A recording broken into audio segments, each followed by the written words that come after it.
It's time for MacBreak Weekly. We got the whole team in town. It's awesome. Alex Lindsay's here, Andy Anako, Jason Snell. Of course, new versions of macOS Ventura and iOS 16 raise the question, when are we going to see new Macintoshes? We'll talk about that. Somehow Elon Musk snakes his way into the conversation. We'll talk about that. And why did they fire the Blevinator? The truth comes out. It's all coming up next on MacBreak Weekly. Podcasts you love. From people you trust. This is Twit. This is MacBreak Weekly, episode 838, recorded Tuesday, October 4th, 2022. It's a long way to Certiorari. MacBreak Weekly is brought to you by Hover. Whether you're a developer, photographer, small business, Hover has something for you to expand your projects and get the visibility you want. Go to hover.com/twit and get 10% off your first purchase of any domain extension for the entire first year. And by ZipRecruiter. There are so many podcasts out right now, and it takes a team of people to bring them together. Trust me, I know. Whether you're hiring for a podcast like us or for your growing business, one place makes it easy, ZipRecruiter. And now you could try it for free at ZipRecruiter.com/MacBreak. And by CacheFly. Deliver your video on the network with the best throughput and global reach, making your content infinitely scalable. Go live in hours, not days. Learn more at CacheFly.com. It's time for MacBreak Weekly, the latest news from Apple. It's in the queue. Let's pop the stack. I thought I'd throw in some developer talk. Mr.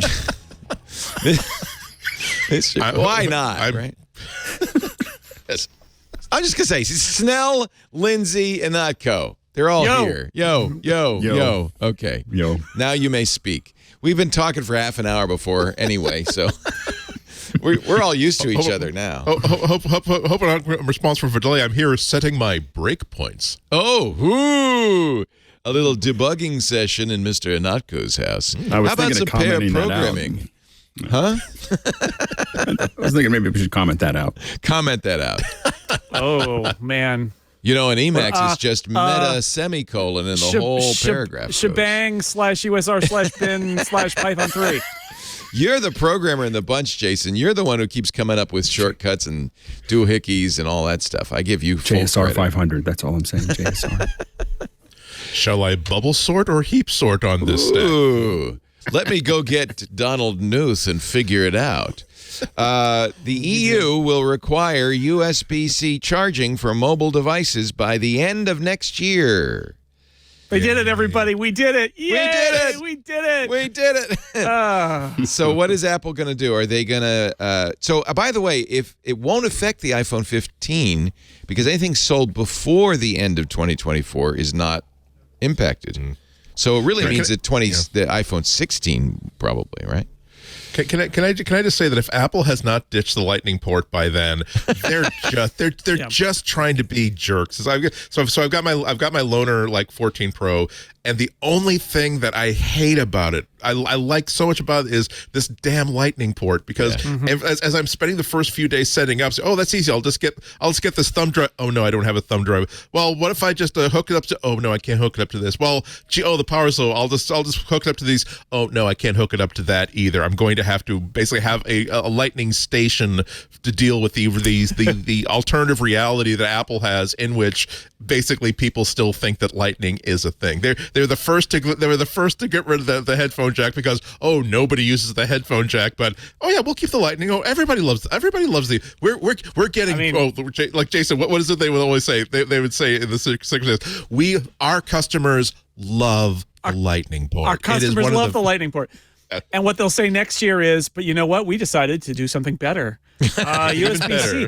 Although we got to be fair here. They got so much crap from everybody when they went away from the dock connector to the Lightning connector, and I'm sure there are people at Apple that are like, oh man, this is going to happen again. But yeah, the time has passed. The rumors, I think, Leo, are that next year, at least one and maybe all the iPhones will finally go USB-C. Apple's known this is coming for a while, and besides which, Andy's totally right. The only way you'd keep the Lightning port at this point is spite. Like that's literally it's moved on. The Lightning port was a good idea. It allowed Apple to get out there with it before USB-C was finalized. Good for them. But USB-C is everywhere, even on the Apple product line. It's everywhere but the iPhone now, and some charging on peripherals, right? And all that stuff's going to flip over in the next couple of years for sure. And this is the quote from the EU. The European Parliament voted to make this the standard, regardless of the manufacturer. Doesn't matter. They actually mention that regardless of the manufacturer, all new mobile phone, anything with 100 watts or down. So if it's more than 100 watts power delivery, like a laptop, you got till 2026. But all new mobile phones, tablets, digital cameras, headphones and headsets, handheld video game consoles, and portable speakers, e-readers, keyboards, mice, portable navigation systems, earbuds, and laptops that are rechargeable via wired cable operating with a power delivery up to 100 watts will have to be equipped with a USB Type-C port. By the way, you can't throw a charger or an adapter in the box. It's got to have that port. Laptops. So all of Apple's peripherals are going to have to be redesigned because the Magic Trackpad and the Magic Mouse and the Magic Keyboard all charge with Lightning. So they're going to have to change all of those too. And AirPods even the Pro. brand new AirPods Pro case is Lightning. Pro, it's a Lightning port on there. Well, that's a good. I mean, do you think consumers will be miffed? Andy, did you say Jehoshaphat or Chi-Hosaphat, which is a wireless complaining standard? Jehoshaphat. I do wonder what their strategy is going to be. I mean, I think USB-C is just so obvious that they'll do it, and it's not going to be that big a deal, and people will complain, and there'll be adapters, and it'll be fine because the world is ready. In many ways, the difference between this and the dock connector to Lightning transition is that the world was not ready for Lightning because there was nobody was paving the way. The world is ready for USB-C on all devices now. Clearly. It really is. Yeah. Well, the world is here. Yeah. So. Yeah. It's easy to. Yeah, it's easy to make to legislate the past, because they're going to USB-C anyway. So it's. I don't think that they changed the trajectory very much. Apple did claim in 2020.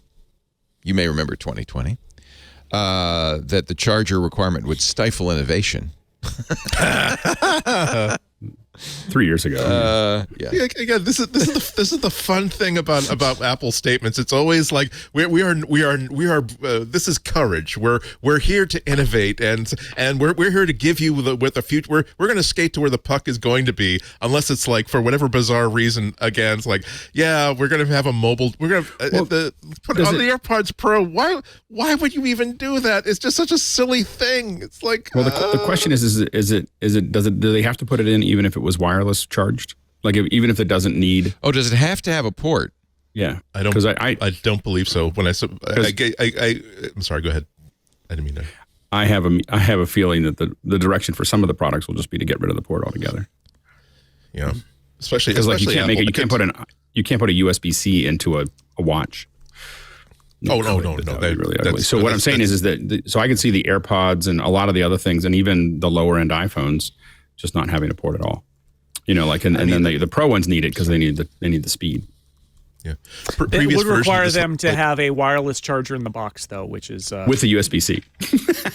Yeah, exactly. But that would be fine.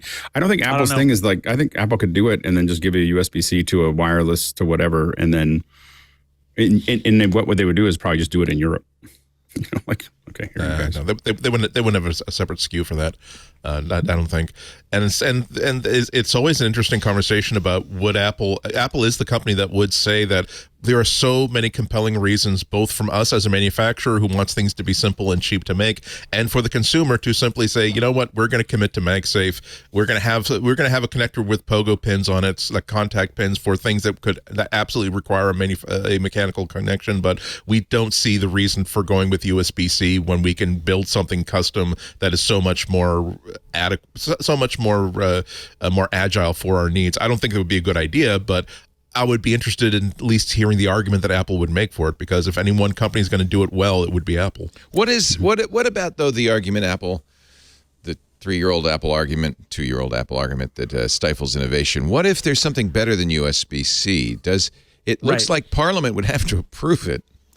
Yeah, it is. I would be much more troubled about this if I didn't feel like the era of relying on wired connections was rapidly ending, and that USB-C as a connector is robust enough to last a long time. But there is this question of like, what if they had legislated that everybody use USB-A, right? I mean, and then you'd say, well, they would maybe work with the USB consortium to come up with a new standard and all that.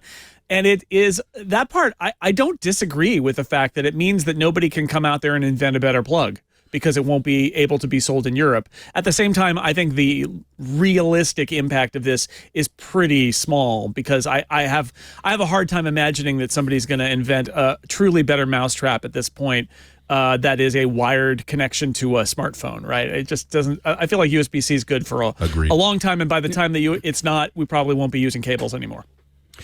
Yeah, I think that the impact is probably, for this one, is minimal. The precedent is a little scary because, the people who write these laws are, they're digital children led by children. Like, there's nobody actually with operational knowledge making these decisions, and so they, so that it's just good. This one. Don't you think they have staff or somebody who knows what they're talking about? Yeah, their staff are a bunch of kids.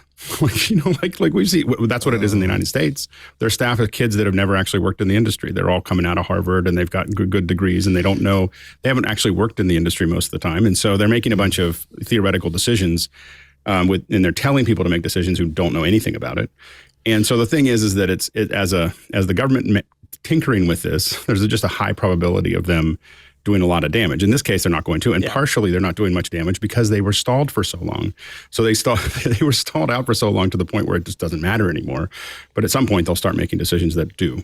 Yeah, I mean, I wouldn't want any governmental agency to say, to mandate eSIMs, for instance. I think there's a strong societal case to, try to eliminate the waste of multiple chargers, and it certainly benefits consumers. I mean, are you happy that the days of like Brazil, every a good laptop example is Brazil. Brazil is fining Apple for not putting the charger in. Those chargers are trash. Like the chargers that Apple sends out are underpowered, oversized. Like you should, and all of us have a bunch of them. I got a box full of these things that have come from every device that came out, and I don't use any of them anymore. I don't even use the ones that come with the laptops. And so there actually is a brisk market, isn't there, for GAN and higher powered USB-C chargers? Because then it's one brick that I can take on the road, and I can just power all the different things. Do you think normal people do that, or just sophisticated people? I imagine Anchor's doing quite well. A lot of normal people have high wattage. Yeah, but a lot of normal people chargers. have the. I mean, they already have ones laying around at this point. Yeah. So like it's. Well, and it is annoying. I mean, I have to say it is annoying, and you've made this case before, where you get the wrong kind of cable or the wrong kind of charger. And you have that little, what was it, the 5-watt Apple phone charger, and you plug it in and it doesn't work. I don't understand why it doesn't work. So annoying. That's annoying. They haven't legislated a fix for that. Yeah, and on the positives. On the positive side of things, on the positive side of things, it's nice to know that someone gets a charger that is certified, that is proper, as opposed to I went to the bodega across the street, got something that looks like an Apple charger, but it actually sets stuff on fire because things were overheating or stuff like that. And I do agree with a lot of the points that Alex is making. The counterpoint that I would make is that. I don't think that they're as I never think that they are as people are as ill-advised as Alex has experienced. Number two, if the counterpoint to they don't have people who work in the industry who are advising on this, well, that's good, because this isn't here to help the industry. This is here to help consumers, and we've all seen how watered down a consumer or safety oriented legislation can be. Once, don't worry, we'll have the oil industry advise on how much should be budgeted for cleanup and what constitutes a leak. So sometimes it's a good thing to push things forward, to have an adversarial relationship between the government and industry, if the result is something that's positive for consumers. It isn't always, but this is why I don't necessarily think it's the fact that you don't have someone who's had 10 years of experience in manufacturing, or someone who just came from who's basically spending a 2 or 3 year stint in government, basically to make the contacts to make themselves more employable after this administration ends, when they go right back into industry, and they can say, well, don't worry, we can quash this. I know that so and so actually doesn't read much when they're on Thursday because that's their golf date. If we just introduce this on Thursday, we'll have a much better chance of this going through. All right, your word of the week this week is Certiorari. Certiorari. Certiorari. What is certiorari? Certiorari is when the Supreme Court says it will take a case or not. You ask it to or take not. a case because they don't have to take any case. Right. People might think, I learned this myself, the Supreme Court, you can appeal to the Supreme Court. You can, but they can say no. You have no right of appeal to the U.S. Supreme Court. They get to choose what cases, and that's called certiorari.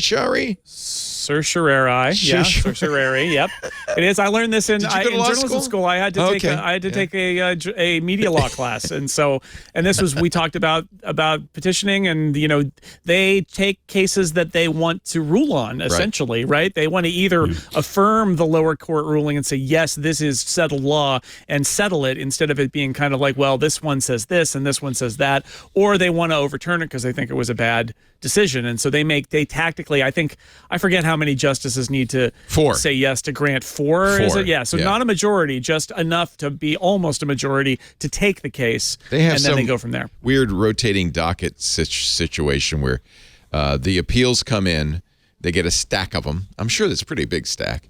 And then they dole it out to the clerks because the justices don't even look at them. They dole them out to the clerks. The clerks write up whether they think it should be granted or not. The justices look at them. It takes 4 justices. I think they rotate which justices have to, because it's a big stack. And you don't want, you got things to do, places to go. You're a Supreme Court justice. You got to get the robes. You don't want to. So they figured out. Overturn, all that. And this is being October is when they all the certiorari go out. And Apple has lost its certiorari. It's a long way to certiorari, I think. It's shortened usually to a writ of cert. They say cert. Now you know why they grant a writ. Yeah, they're looking for They're looking for the Supreme Court to grant a writ of cert. And it's Latin. People love Latin. I was about to say I'm not regretting taking Latin as my elective foreign language course, and because now I know how to pronounce things, and I'm covering Apple. I took Latin. I took many years of Latin. I still don't know how to say.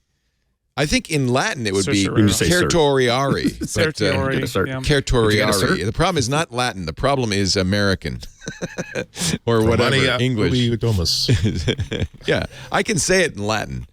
The Supreme Court on Monday decided to not grant cert to Apple's bid to cancel 3 Qualcomm smartphone patents. There's actually a good reason for it. They've already settled, in effect, by saying, yeah, we'll pay you the license fees. Okay, fine, Qualcomm.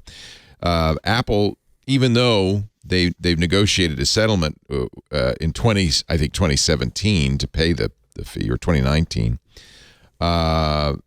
billions of dollars in patent fees, they decided, it'd be nice if we could just get the Supreme Court to overturn this patent. Just then we would, for future reference.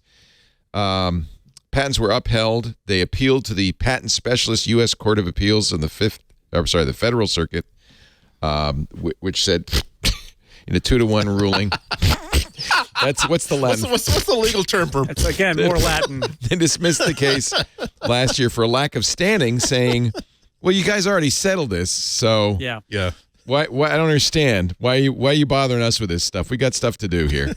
And the Supreme Court agreed. Just to be clear, and I know we just described it, but the key thing so many news reports are like Supreme Court denies or whatever, and it's like that. It really is very much like you throw it in the black hole, and a small number of things come back out, and if yours doesn't come back out, that's just it. They just say pass, and there's no ruling one way or another. They don't want to touch it. They're just going to leave it where it is. It's a pass. Although we're joking about Latin. There was funnily enough, yesterday, an amicus brief filed by The Onion. Funnily enough, yes. trying to get a different case, obviously, put into having its cert granted. And it is the most hilarious amicus brief you'll ever read. It's very funny. And it spends a lot of time talking about how lawyers love Latin, which I thought was really great. And what do they call the Supreme Court? They had a funny name for him. The Latin wonks, I think they called them. Yeah. Yeah. So this is actually an important case because it was about whether you could parody local police on Facebook. The police didn't like it, and eventually they were told they were countersued by the guy who posted the thing, and eventually he was told, qualified immunity protects the police against you, and that's what really this is about, is qualified immunity. And The Onion, which of course is a parody thing, simply the whole issue was, do you have to label it parody? And The Onion says no. Parody functions by tricking people into thinking it's real. Tu stultus est. You are dumb. Yep. These 3 Latin words have been The Onion's motto and guiding light since it was founded in 1988. Tu stultus est. That's good to know. That's good to know. That's some good Latin. Yeah, man. yeah. The Onion knows the federal judiciary is staffed entirely by total Latin dorks. They quote Catullus in the original Latin in chambers. They sweetly whisper stare decisis into their spouse's ear. They mutter cui bono under their breath while picking up after their neighbor's dogs. It's and so because good. it's a legal document, this cost them $80,000. Oh, but well worth it.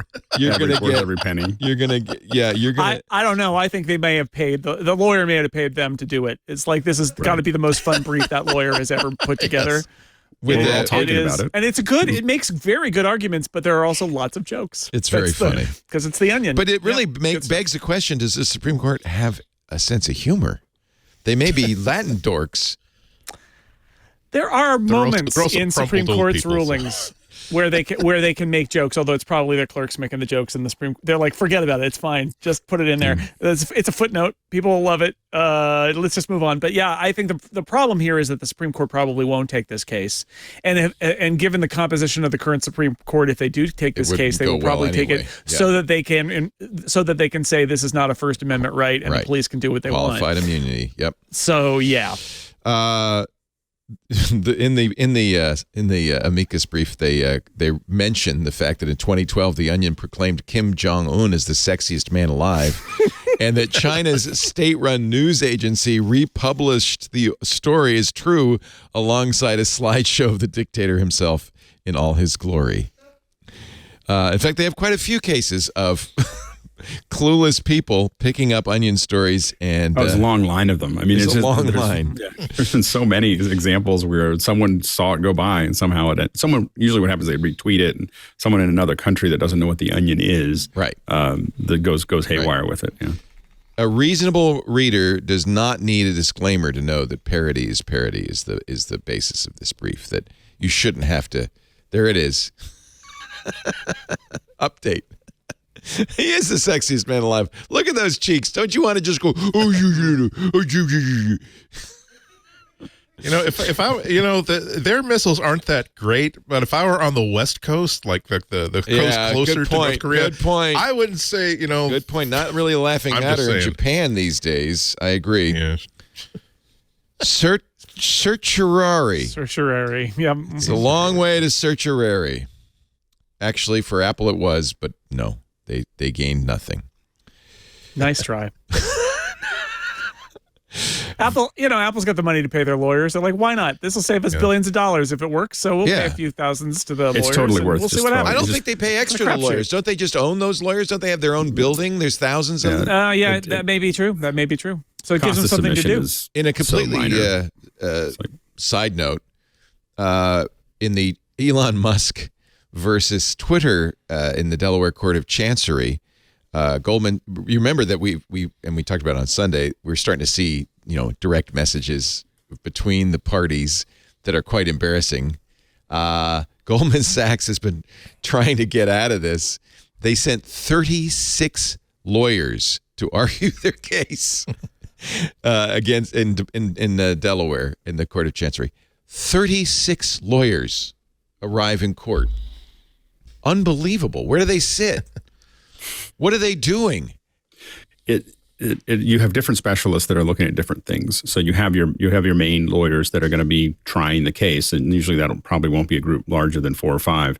But then you have people that are the case. A lot of times with financial cases are so complex. You have different people that have spent all their time focusing on one thing or another. They're lawyers, and they understand what those things legally mean, and then they're basically pushing all that information back up to the lawyers that are actually asking the questions of going, and so every break, every whatever, well, you got to take this angle or look at this, or this is an opening, or this is, so having a lot of, it's not uncommon. It is uncommon. It's very uncommon to have that many lawyers, but it is not, a lot of times you may end up in a large case. I've worked on cases. I used to do legal animation a long time ago, and for a very large law firm. And, we had a lot of lawyers working on. We're going to need a bigger courtroom. I can. But it would be like, and this is you need a lot of. It's a 55. The biggest case I ever worked on was like a $750 million case, and it was a lot. It was at least that many lawyers. I should make it. I think it's not. I'm sorry, I said the wrong bank. It's Morgan Stanley, I believe. Morgan Stanley, yeah. But there's a lot of money at stake. There's a lot of embarrassment at stake. I think is mostly complex. What it is, because Morgan Stanley said we're going to lend Elon the money. And quickly lost interest along with Elon. Right. And what they really don't want to have happen is for the judge to say, no, you're going to have to buy Twitter. Actually, I think if you like Twitter, you probably don't want that. I didn't quite understand why now he says that he's going to do, what changed in the deal that he said he was going to do the original deal? Like he's willing to do the original, he's now willing to buy them for the original offer. I think somebody must have come to him with a plan and money to say, we'll do this together and we've got our plan for it. I wonder if he just got better backing from probably one of his billionaire friends to sort of say, yeah, I'll go in on this with you. Let's do it. Maybe Peter Thiel or somebody like that came in and said, let's take it over. I don't know. Mm-hmm. Oh, I could see that actually. I could see Peter Thiel saying, this would be a good thing if we could just control this. Yeah. Mm-hmm. Yeah. Also, the longer this holds in limbo, the worse things get for Twitter.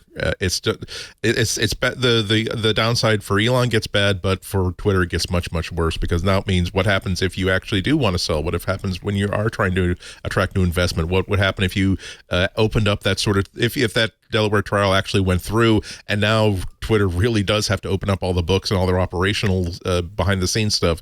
They're both sides are very well motivated to find a way to basically settle this. Yeah. And the problem is if Musk goes through a scorched earth attack on Twitter and then has to buy it, it's kind of like if he loses and then he's destroyed their reputation, it's not good for his own investment, and it's a lot of money. After a billion here, eventually it adds up to real money. And not to mention that a lot of it's borrowed against Tesla stock, and he would probably have to sell a lot of stock, which is going to hurt him in other ways, and certainly hurt Tesla. It's just a mess. It's a mess, but it's going to be the trial of the century in about 2 weeks. I'm excited, or not. It sounds like they've decided that they've gone up to it, but Apple's not involved in it at all. No, and that's so we can move on. That's actually another reason why Musk might be motivated, right? Is that there's probably stuff that he doesn't want to come out in the trial. Yeah. Well, but certainly 36 lawyers don't want Morgan Stanley's stuff. So, you're more up on this than I am, Alex. But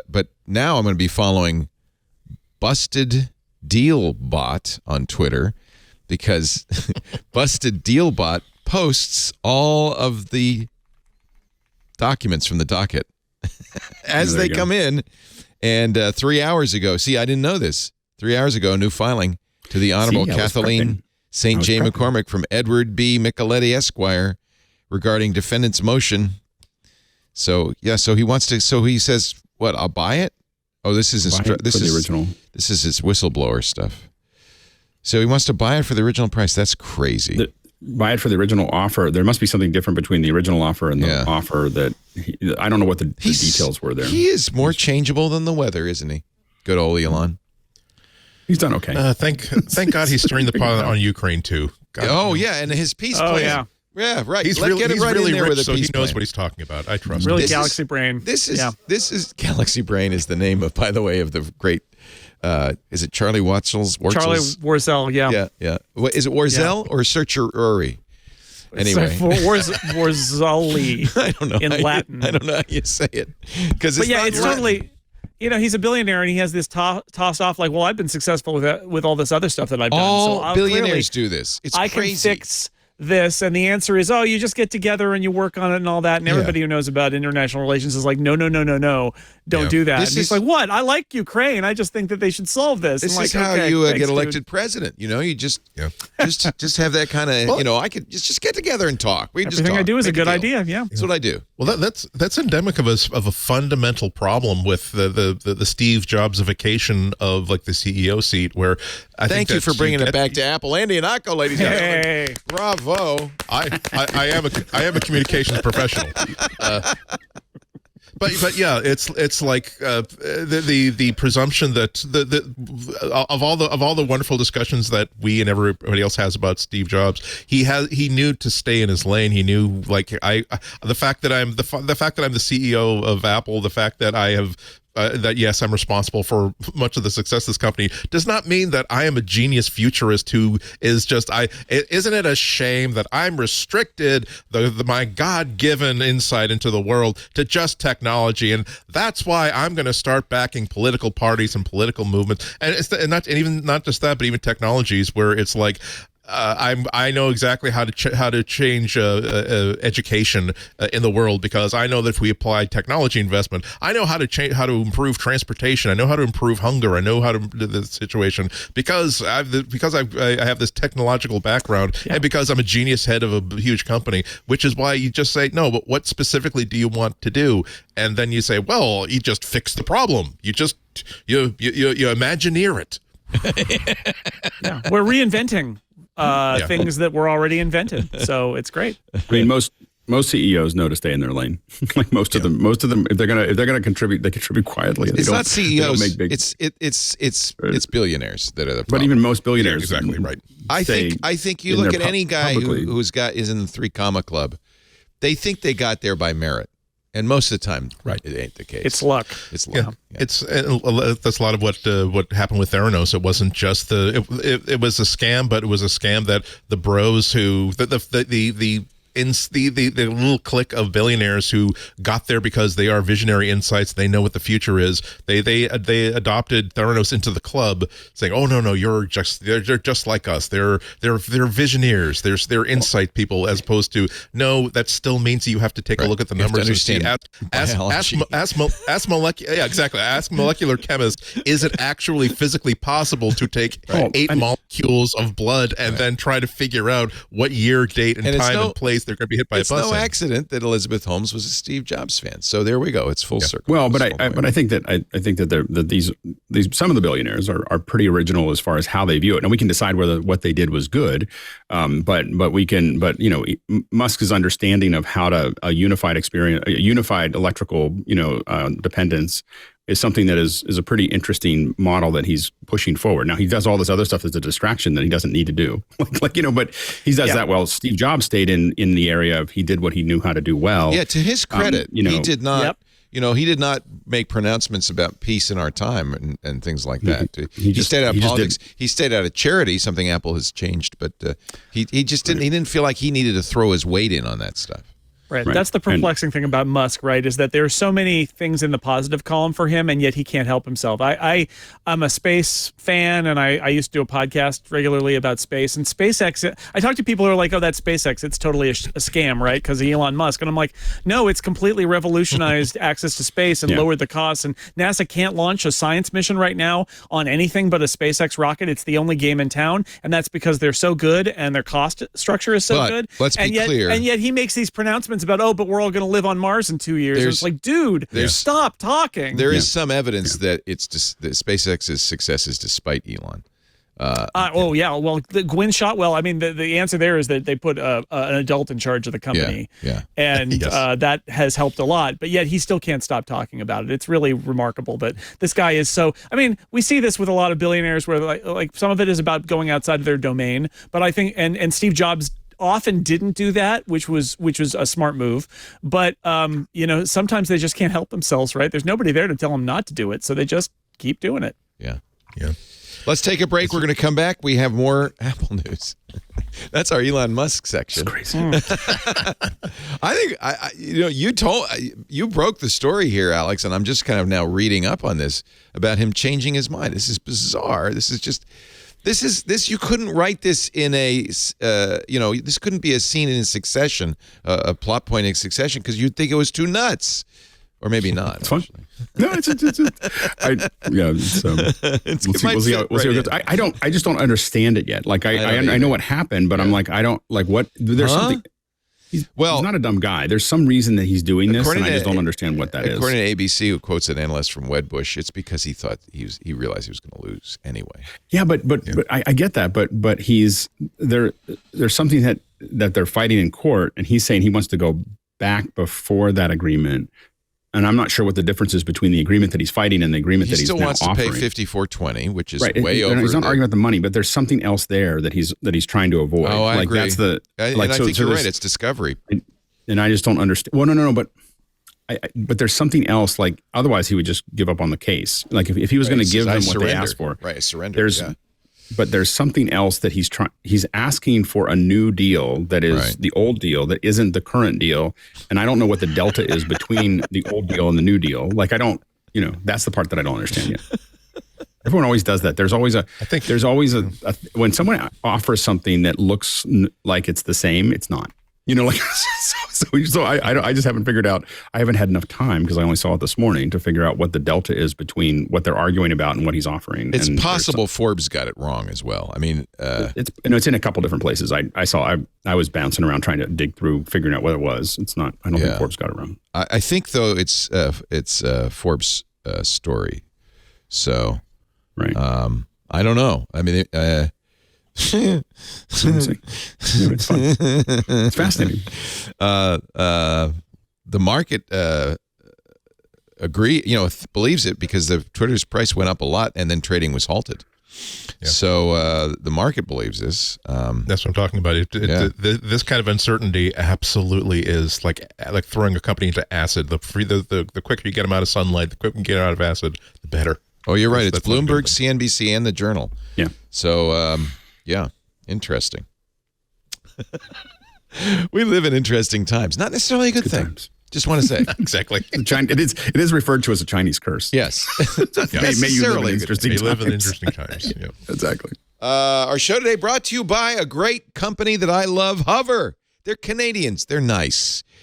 They're also the place I register all my domain names. Hover is by far the best domain registrar out there. If you're a blogger, if you're creating a portfolio, if you're building an online store, maybe you just want to make a more memorable redirect to your resume on LinkedIn. I don't know. If you're not doing Hover for email, you just go to hover.com, register your company's name or your whatever your family name. I have a family name email domain. And that's your email address. It forevermore.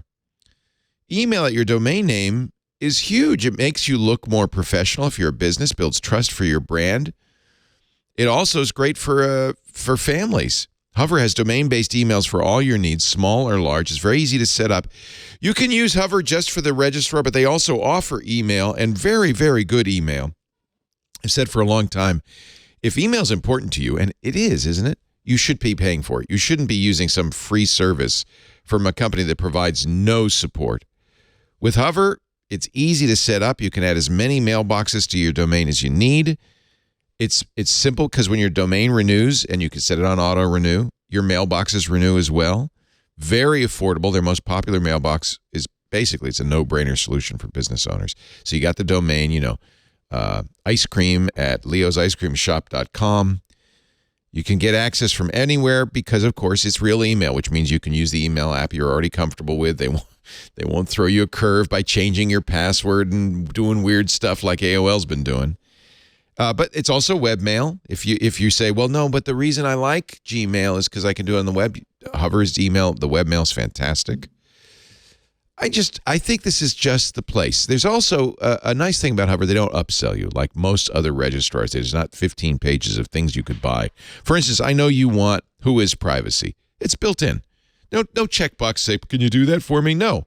It's part of the price. It's included with your purchase, so your private information stays private. You reduce spam. You protect yourself from unwanted solicitations. And frankly, you don't want your email and your phone number and your home address on the internet in the public eye anyway, for lots of good reasons. Hover has great pro-level tools. I go right there directly to the DNS page and manage it, but they also have simple Hover Connect one-click if you're not a DNS whiz to let you pick the service you want to use and host your website so that it's easy to connect it. At Hover, this is really important. You're a customer. You're not a source of data. Take back control of your data. Reliable, tracker-free email, and a company that really cares. We've been using them for years. Hover's trusted by hundreds of thousands of customers who use their domain names and their email to turn their ideas into a reality. Whether you're a developer, photographer, or small business, I have dozens of domains at Hover, and I use a lot of them. Surprisingly, there's a lot of reasons you might want your own domain name. Hover is something for you to expand your projects and get the visibility you want. Go to hover.com/twit. You do it right now, you'll get 10% off your first purchase of any domain extension for the whole year. Hover.com/twit, 10% off your domain extension for a full year, and simply the best domain registrar out there. It's just a no-brainer. Hover.com/twit. Please use that address so they know you saw it. Please, I beg of you. Thank you, Hover. Are you on the beta channel, Jason, for Ventura? Because yes, sir. Now, you're on the public or the dev beta? Developer beta. You got a new one. It's sitting here waiting to install, but Please I would don't. not be on MacBreak Weekly if I did it, so I am waiting. Please wait. Beta 10. So this actually ties into this whole speculation about what's going to happen when Apple announces new Macs, which they probably will do this month, but we still think probably. Gurman is saying, I don't think it's going to be an event. So, and Gurman, to be clear, Mark Gurman at Bloomberg, who's become famous because he has very good sources, has been, I think, he's also becoming a pundit a little bit. And he says, I think. This is an I think, not I hear. It's not a report. Yeah. It's not a report at all. And I could make the counter argument that he really hedges, right? He's like, well, I don't think it'll be a big thing. And it's like, well, what does that mean? There are going to be new products this month, but I think that I'm reminded that last year, I think Apple did a sub 1 hour video event one time, right? Like they don't have to invite people to Apple Park. So it would be very simple for Apple to do a smaller iPad and Mac product rollout that was still like a video event that they held, because that's how they get people to pay attention. Like a press release gets some attention, but it's mediated by all of us in the media, right? Whereas a video that goes for an hour that just goes straight in your eyes, like there's nobody else. It's just you and Apple, and that's much more effective media, marketing and PR for them. So I think that it's entirely possible that that's what we're headed for, is a small product rollout video event, and then they'll bring in the media privately to do briefings and stuff like that. I'm just looking at the calendar. This is the first Tuesday in October. And of course Thursday, day after tomorrow, Pixel 7 event with Google. Andy, do you want to join me for that? By the way, you're more than welcome to if you'd like. I'm going to be at the event. Oh, you lucky dog! You're going to Brooklyn. Yep, exactly. Let's get a ticket to Brooklyn, baby. I got the golden ticket to Brooklyn. That's the 6th, and then Microsoft's doing a Surface event. And I have to say, I mean, the Surfaces are really, to some degree, aimed at the iPad. They're tablets, even though they're running Windows. That's the next week. That's Wednesday the 12th. So I think, the 18th would be a reasonable day for Apple. I think the 18th is I think I agree with you. I think 18th gets it far enough away from their iPhone rollout and gives them plenty of time to get that. I mean, the mystery is always what's going to be in the channel. They're not going to do an event until they know they've got products ready to sell. And so what's the state of the supply chain? But I think that's probably the most likely day. They're releasing their corporate results a week from that Thursday, the next week. So they Won't could be that week. Would it? So 27th? They could do it, but probably not. It'll probably be on the I think 18th. it's narrowing down. The noose is tightening on the 18th. So you would get an invitation, I think, probably in the next week. So It would be. I mean, if it's just briefings, it would be more like they'll announce that they're doing an event a week in advance, and then they'll send me. If I get a briefing, it'll be an email saying, "Jason, are you available at whatever?" And sometimes that's, "Jason, are you available in a week to fly across the country?" Which is weird, but sometimes that happens. You wouldn't have to. I'm very close. You're next door to Cupertino. I know it would be. That's the most convenient thing, is I can drive to Cupertino. Occasionally what they'll do is they'll say, "Oh, we want to talk to you and Mike on upgrade, and we're going to furnish an executive to you, but the executives are briefing everybody in New York, so can you fly to New York?" That's happened to me. That's happened to me 3 times. So if it does, I'll go, but I'd much rather just drive to Cupertino. Yeah, it's a nice place to be. Ask me why I'm attending the Google event and the Microsoft event in person, because they're in Brooklyn, Amtrak, and B, I look at the invitation. That look at what's playing, what are they showing at the Met that night? Ooh, Medea, great. I'll definitely yes, RSVP positive. I will definitely be there for Lady Macbeth of Minsk. Well, I'm going to be. There's a little less culture in Cupertino, I'm afraid. I'm going to be streaming the Pixel event alone at 7 in the morning our time. This is what I don't like about East Coast events. I have to get up early. I'll be doing that by myself because Jason Howell has the week off. So I will be there. You can tune in 7 a.m. on the 6th and see me in my jammies. I'll wear my shark slippers for you, Kevin. And wow, okay. And then the 12th, I don't know. I guess we'll stream that too. We have to. And you're invited to an event on the 12th. That's interesting, because we were wondering if there would be an event or if Panos Panay would just record something in his living room. Oh no, I'm sorry. I don't have an invite to an. You don't have an event. Okay. As it happens, I was planning on going. You're in town, just in case. You're going to be in town. The great thing about the Met is that some of their productions, they're just so freaking weird that after seeing my third or first post of that is the weirdest damn thing I have ever seen on a stage. Can I get super cheap, like $30? I can get the $30 fare. Okay, I might have to go see this. I love it. So yes. That's why I was scrolling through. Oh wow, there's a Microsoft event. I wonder if it's in New York, and if suddenly this this impulsive trip to New York is now tax deductible.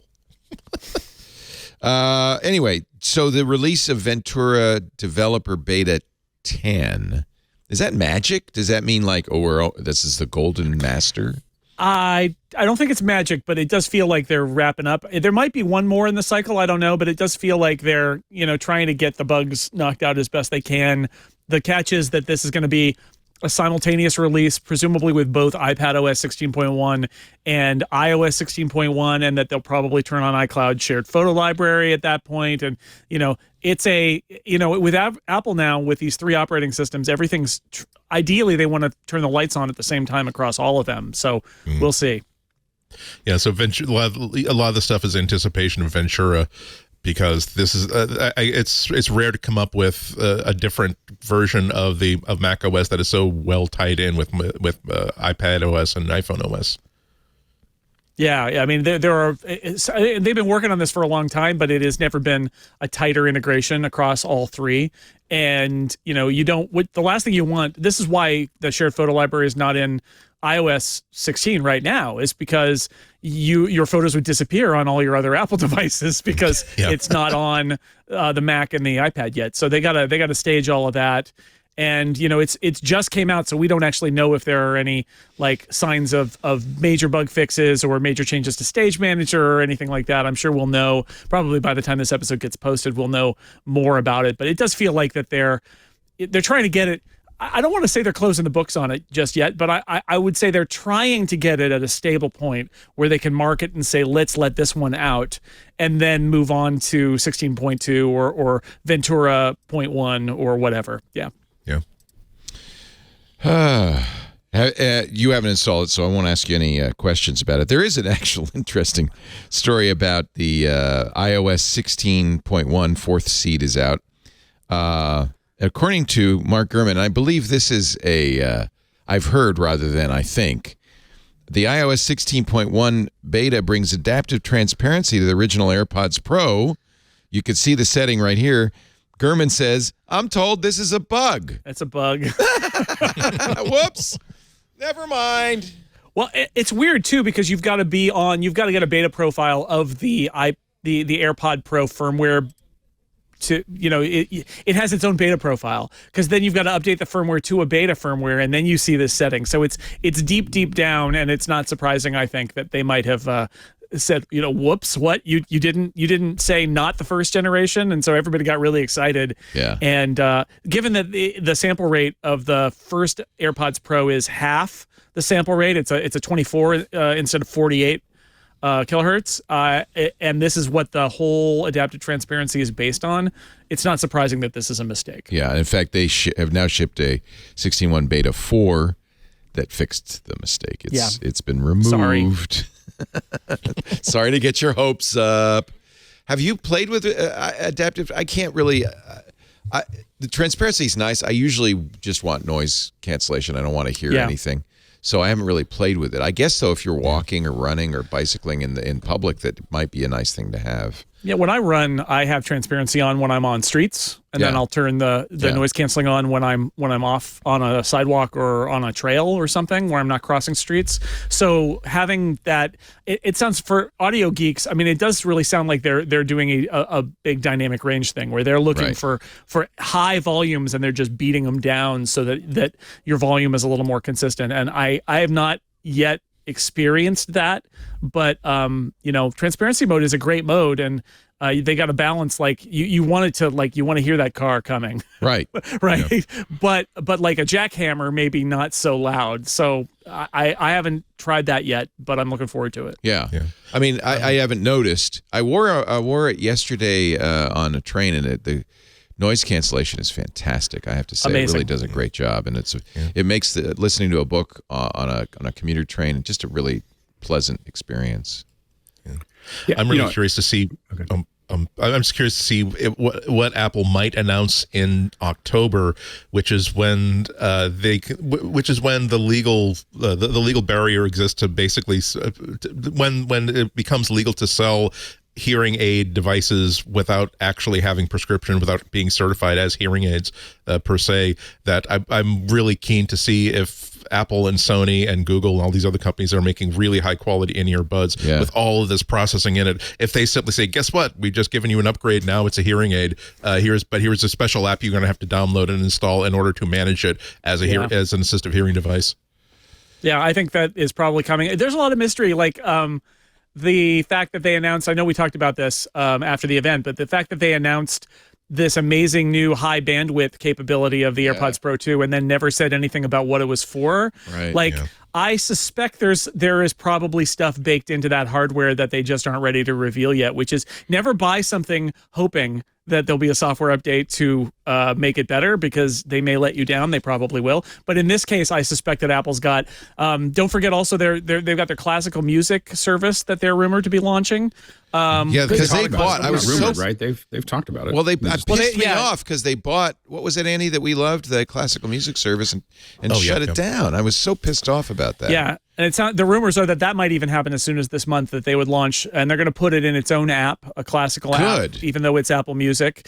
And because classical is very different in how you catalog it and listen it and all that. Yeah. And I wonder if there's a kind of a music and AirPods related announcement that they might make. But Andy's absolutely, I'm 100% with Andy about the hearing aid thing, because all of these wireless buds with all that high tech in them are sitting right out there. Yeah. And I'm watching football games where they're advertising don't see a doctor, just order this $99 hearing aid. And I'm thinking to myself, oh my God, don't do that.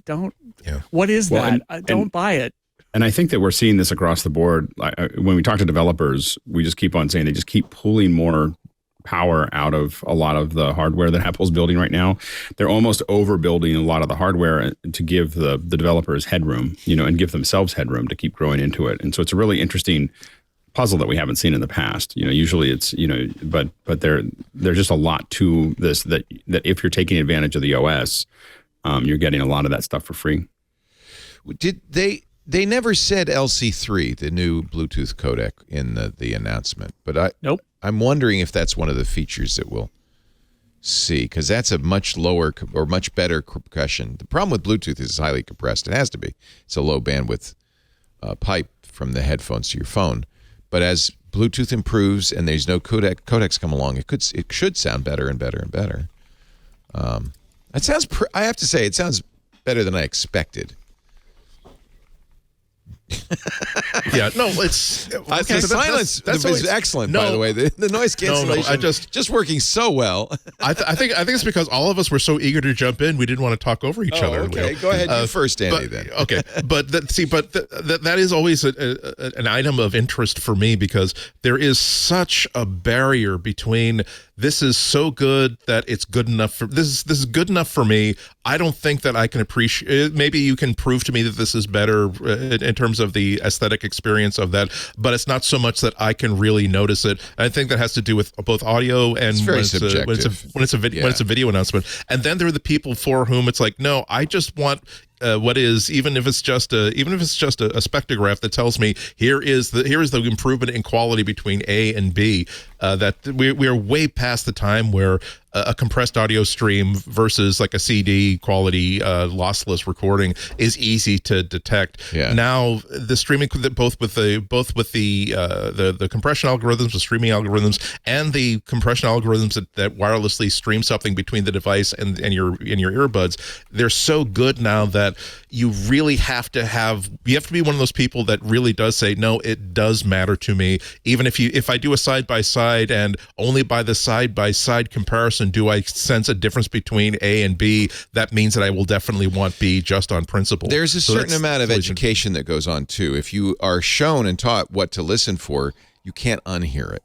And so if you know what to listen for in MP3s, that are artifacts of compression, you can't hear it, and you won't stop hearing it until they fix it.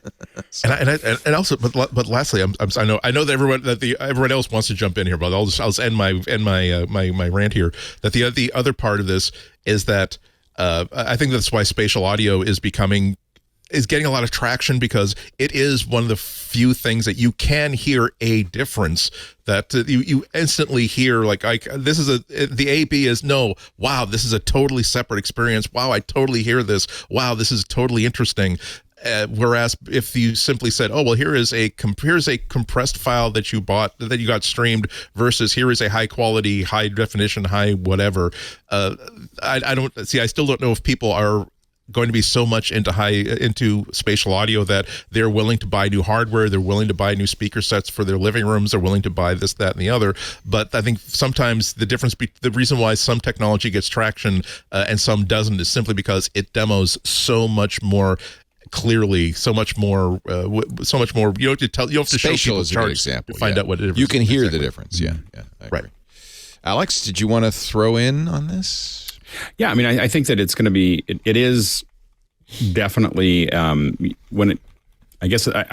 generally find that in a general use of how I'm using the headsets, the quality is really high.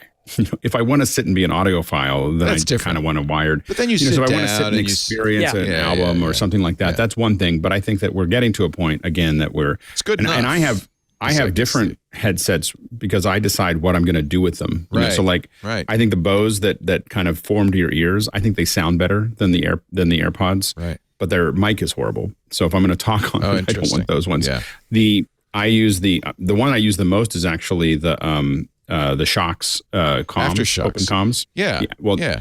And the reason I do that is because the boom mic makes my mic, it's better at noise reduction for the listener on the other side of the call. So if I'm on a call, that's all I use, because I know that I can do things around that office and no one's going to hear it. Oh, they changed their name to Shocks, not Aftershocks. Yeah, they just said Shocks. Yeah, and so that one I wear. And this the is other the one, the OpenComm UC is what you like.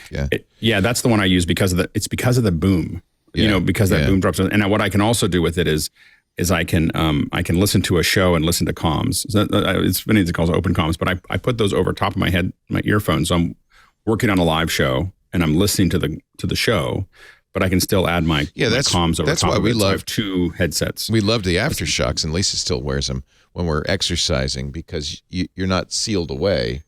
The audio is not as good. It is nice. There's no question it's not as good. Oh, no, it's not. I'm not going to listen to music on that. Yeah. But for me, I listen to it's a better headset and I will say with the shocks, is I forget that they're there. Like I just they're because very it's not comfortable. Yeah. affecting it. I just have them on all day. Yeah, they were an advertiser when they were named after shocks. I don't know why they changed the name to shocks. Anyway, yeah. So it's it's so I think it depends on what you're using them for. That's a good point. If you can afford it, and it's part of your business as it is for you, it makes sense to have different. There's so many devices for the.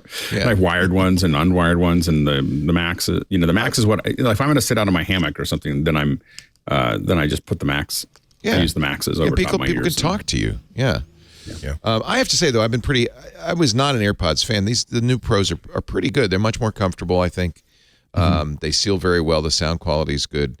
I think, and by the way, say the pros themselves are much more comfortable. Like I go back to the old ones. The old ones are awful. These old ones. They're and awful. I put them on and I'm like, what was I thinking? No, they were always terrible. terrible. I never wore those. And I like the wireless charging. So yeah, it is still a lightning port, but I never use it because I just plop them on the wireless charger. Well, and you can use the Apple Watch charger now too, which right. I have extras of over the years. I've accumulated extras, and so that's it. You got to find. In my case, it's like now I need a USB-A charging port, but I have some in like a wall outlet, so it's a great. Like I can just have a little separate magnetic charger if I want, which is nice. But I mostly I just use my Qi charger. Plus, it's got the ultra wideband in it, so if you lose it in your couch cushions or whatever, you can find it immediately, and it'll also has a speaker, right? So it'll you can make a chirp and you can find it. Now they just need to do that with the Apple TV remote. Yeah, right. Exactly. Like how do we not have the beeping for the controller? I mean, it's like literally 3 or 4 times. The thing that's most likely to be lost. Yeah. I have a family. Yeah. There's 3 or 4 times a week that we're like, where's the controller? Where's the controller? And it's somewhere in the couch. It's still, by the way, despite one of the improvements, tables. the worst TV remote in history. I mean, they really. I would say the Zenith. Used to it. Zenith might be worse. You think? I was going to say Zenith 1950, the one where it actually just does a chime. That would have been It's so touchy.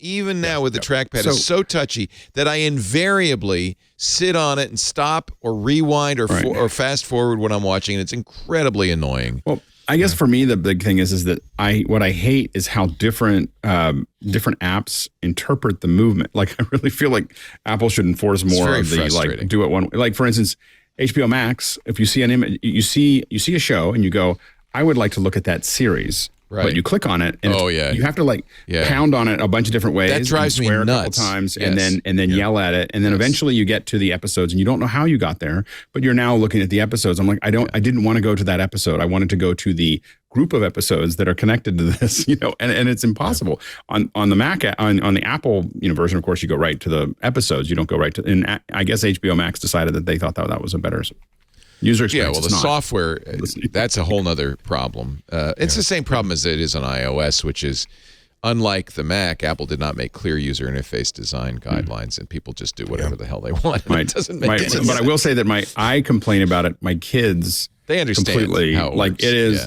Yeah. My son just goes like this. He's just dad. Yeah, just hand me. He just puts his hand out and he's like, Dad. It's the snap. It's all on the wrist. Dad. Just hand me that. Hand me that thing. Like, stop playing with it. Just give it to me. I will invariably start an episode that I don't want to watch. Yeah, exactly. Because there's no easy way to get to the previous episode that I do want to watch. And then there's the fact that YouTube and trailers is like 16 dB louder than everything else. That may be a YouTube problem. I just need the Apple TV should know that and be able to go, hey, I'm going to keep them all the same. A lot of streaming devices, and certainly most AV receivers, have a noise leveling feature where you say, keep everything the same volume. I don't want it that burst. Mine's a pretty nice one. They could build it into the Apple TV. It wouldn't hurt. Well, that and then audio sync. Like you can do audio sync to wireless speakers, but you can't do audio sync to the wired ones. And it's off. Talking about charging your AirPods Pro, I have found a new use for the useless MagSafe battery pack. It does, because I don't need it. I don't really use it. I bought it back when it came out, but the magnet on that's nice and strong, and when you put the AirPods Pro on there, it goes, and then it dings, and it's beautiful. So it's actually my new AirPods Pro charger. Nice.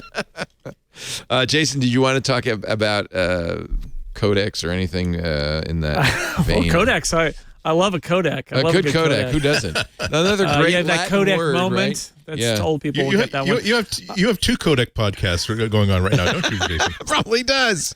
Well, yes. Why, yes, Andy. One is the compression podcast, and one is the decompression podcast. And you put them together, and it's a codec. I don't know. I mean, basically, I wonder if there's another shoe to drop with the AirPods Pro in terms of them doing a higher quality thing. Even if it's not lossless, they might make some sort of claim. But otherwise, I was a big fan of the AirPods Pro, and I hated Apple's headphones for the longest time. I've got like my fancy in-ear monitors, and I did get tired of like having my headphones getting yanked out of my ears when I was doing the dishes or mowing the lawn, and just grabbing on the cable, right? And AirPods Pros, the original AirPods Pros, completely. Like, there are very few listening contexts where I don't just use them now because they're so good. Yes. They're not perfect, but they're so good. Yes. And the AirPods Pro 2, the noise canceling is better, the fit is better, the charging is better, the case is better. Like, I haven't tried all the ones in the market, so I can't say whether they are the best out there, but they are very, very good. All right. We are in agreement. That's the codec. That's my codec. That's your codec.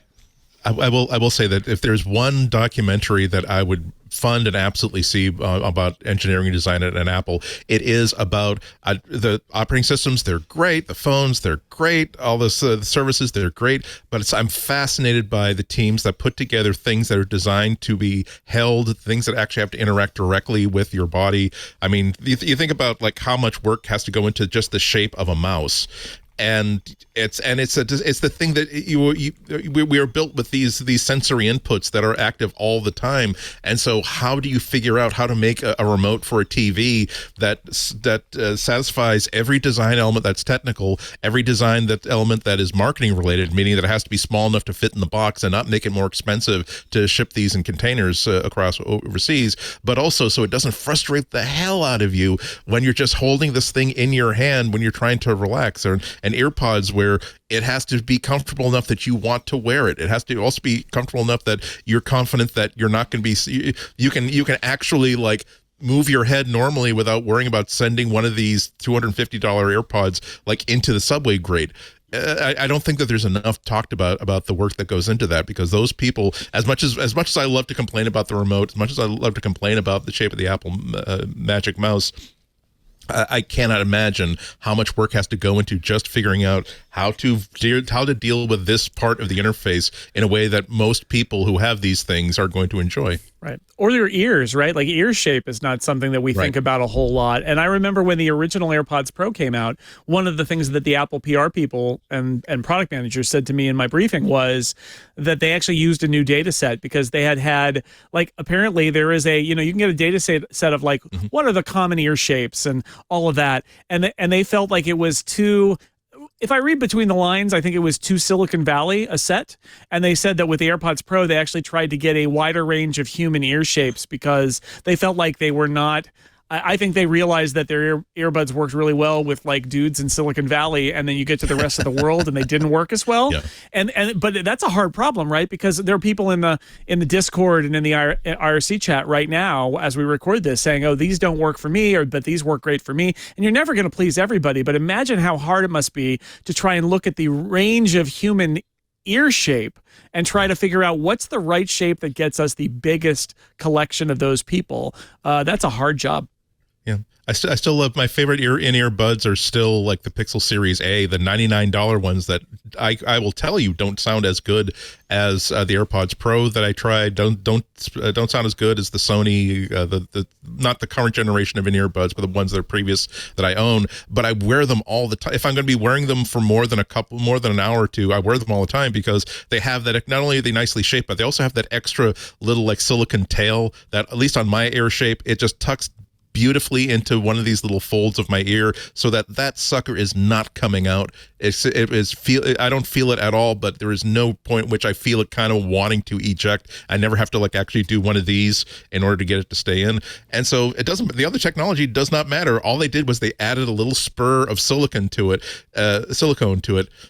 Isn't it funny that I'm always making sure I don't say silicone when I mean to say silicon in like actual electronics design? Here's the one that I'm doing the exact opposite. No, it is silicone in this one. But yeah, but they don't make that chips one little out extra of it. spur of, But they are used in breast enhancements. So there is a difference, and that's the thing. Which got someone fired. Got Apple fired. Oh, we're going to get to that story, but we'll first, get to that, I hope. A word from our sponsor. Yeah. Congratulations, you just played yourself. Hey, Jason, one question, though, and you probably saw it in our IRC. How is the microphone on the AirPods 2? I haven't tested that yet. It is a good question because people complained about the microphone on the first one a lot. Yeah. It's tricky because I've got to first off, I've got to have somebody else there to talk to. Yeah. And then I've got to be like, okay, here, take these and talk to me, and then go. Right. Now switch to the other ones. You know what I do? I leave myself a message, but that's not probably the perfect way to do it either. I'm not sure that's the best way either. But yeah. It's true. If there was a real fatal flaw for those who actually use their phones to talk to people on the phone, which, I mean, I try not to, but it was that the microphones weren't that great. So I'm hoping that, and I think that's not just a hardware problem. I think there were some software problems there. So hopefully they've fixed that, but I haven't tested it. It's only a fatal flaw if it makes your head explode. Then that could be a fatal flaw. Spinal Tap drummers. That's definitely half a star off on the Verge review. I think that's actual editorial policy. Yeah, take it down to a 7.5. Yeah. Our show today brought to you by ZipRecruiter. We hire with ZipRecruiter. Some of our best employees came to us through ZipRecruiter. In fact, really, there's only two ways we hire. We know someone like you, John Ashley, and it was easy. We knew you. Or when we have to post it, we post it on ZipRecruiter. Lisa loves ZipRecruiter because one post goes to more than 100 other job boards plus social networks. So you're reaching out the widest possible net.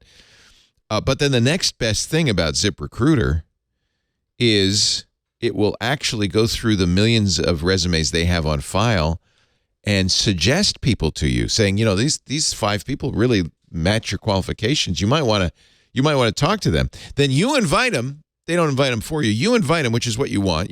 Obviously you want some control over this. But I have to say, when you invite people, they respond. They love it. They feel like, wow, I've been seen. And that's really great. We have not a huge staff, but we got people. We just, for instance, our beloved continuity person, Ashley, left, got another job, I guess, closer to home. And, that's tough. When we're down a person, that means more work for everybody. Posted it to ZipRecruiter. It didn't take, I think Lisa was saying, we got here's another one. We got like 3 or 4 in the same day. Really good qualified people. And we hired Viva shortly thereafter. She's been great. It really, it works. We know it works. There are a lot of podcasts out there. And if you're a podcaster,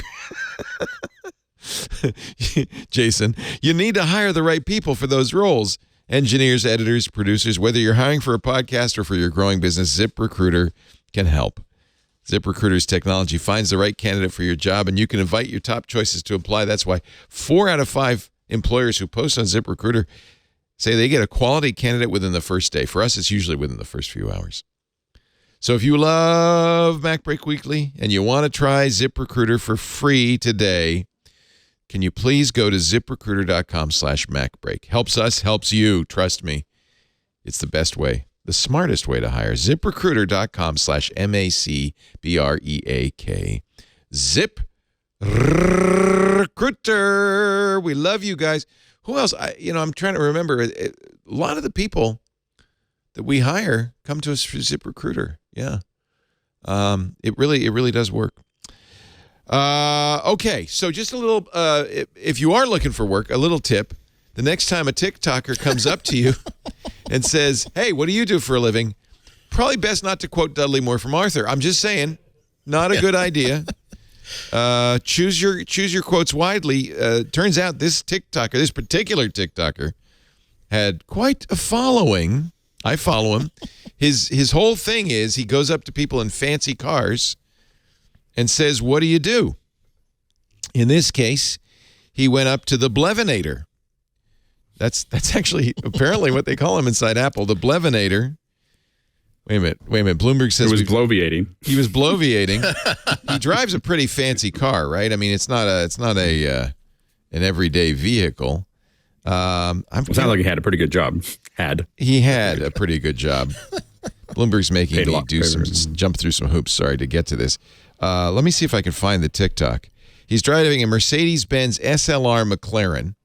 That's according to the TikTok, it's Daniel Mack, a $500,000 vehicle. He's also wearing, I might point out, a powder blue suit with red shoes. So you know he's got to be rich. Because anybody with a real job wouldn't dress like that. That's this kind of confidence that only a lot of money will suffice. When asked what he does for a living, Tony Blevins, who I should point out was Tim Cook's right-hand guy, vice president of procurement, the guy who makes the deals with people like Foxconn, he said, and I'm quoting him, please, he is paraphrasing Arthur, I have rich cars, I play golf, and fondle big-breasted women, but I take weekends and major holidays off. He also said, I have a hell of a dental plan. Now, I didn't know that was Arthur, but it's been pointed out that was Arthur. Arthur is a famous drunk from a movie. From the early 80s. From the early 80s. Back in the days when you could have a charming leading man in a comedy who was a irresponsible billionaire who's never worked in a day in his life and also drives while drunk. Yeah. The 80s were a very different time, everybody. Children, it was a different time. Even Arthur, though, wasn't quite, there was no big-breasted in the Arthur quote. He said, I fondle women. Yes. So and I am my own boss. He didn't have yes. that. So basically, if you're thinking that he was just quoting something blindly and didn't have presence of mind to edit. No, he did leave out the line where I am my own boss. So he could have said, "Ooh, yeah, maybe he was thinking." A bad thing to change. Yeah. Anyway, this happened in a TikTok video clip, which was viewed by more than 1.4 million people. Maybe he didn't know he was talking to Daniel Mack. Maybe that was it. Yeah, but an Apple executive should know better than, or anyone working at Apple should know better than to have someone walk up to a camera, regardless of any following that they possibly have, and say something so inappropriate. Here, let's just exactly. Do you have my no audio? Excusing out of this. Oh yeah, I see. It's on the video. I have to click that button. Thank you, John Ashley. Let's play. Just why not? Cost him his job. Ooh, good sir, your car's awesome. What do you do for a living? Oh, wait a minute. I got to point out, he's got gull wing doors, too. I missed that. No. And he's sitting with a woman who, as I presume, she's wearing a wedding ring, his wife. So maybe he thought she would appreciate this. I race cars, play golf, and fondle big-breasted women. But I take weekends and major holidays off. Okay. That is quite the career. No, she's laughing. I heard her cackle in the background. She appreciated that. Looking to get into that. Well, also, if you're interested, I got a hell of a dental plan. Okay. You do it all. And in a tribute to Dudley Moore in Arthur, he is wearing a vest, a waistcoat, as Dudley might say, which is the Union Jack, the British flag. So maybe he thought this would be, understood. Wasn't understood apparently on the internal Apple message boards where the drumbeat grew. And after an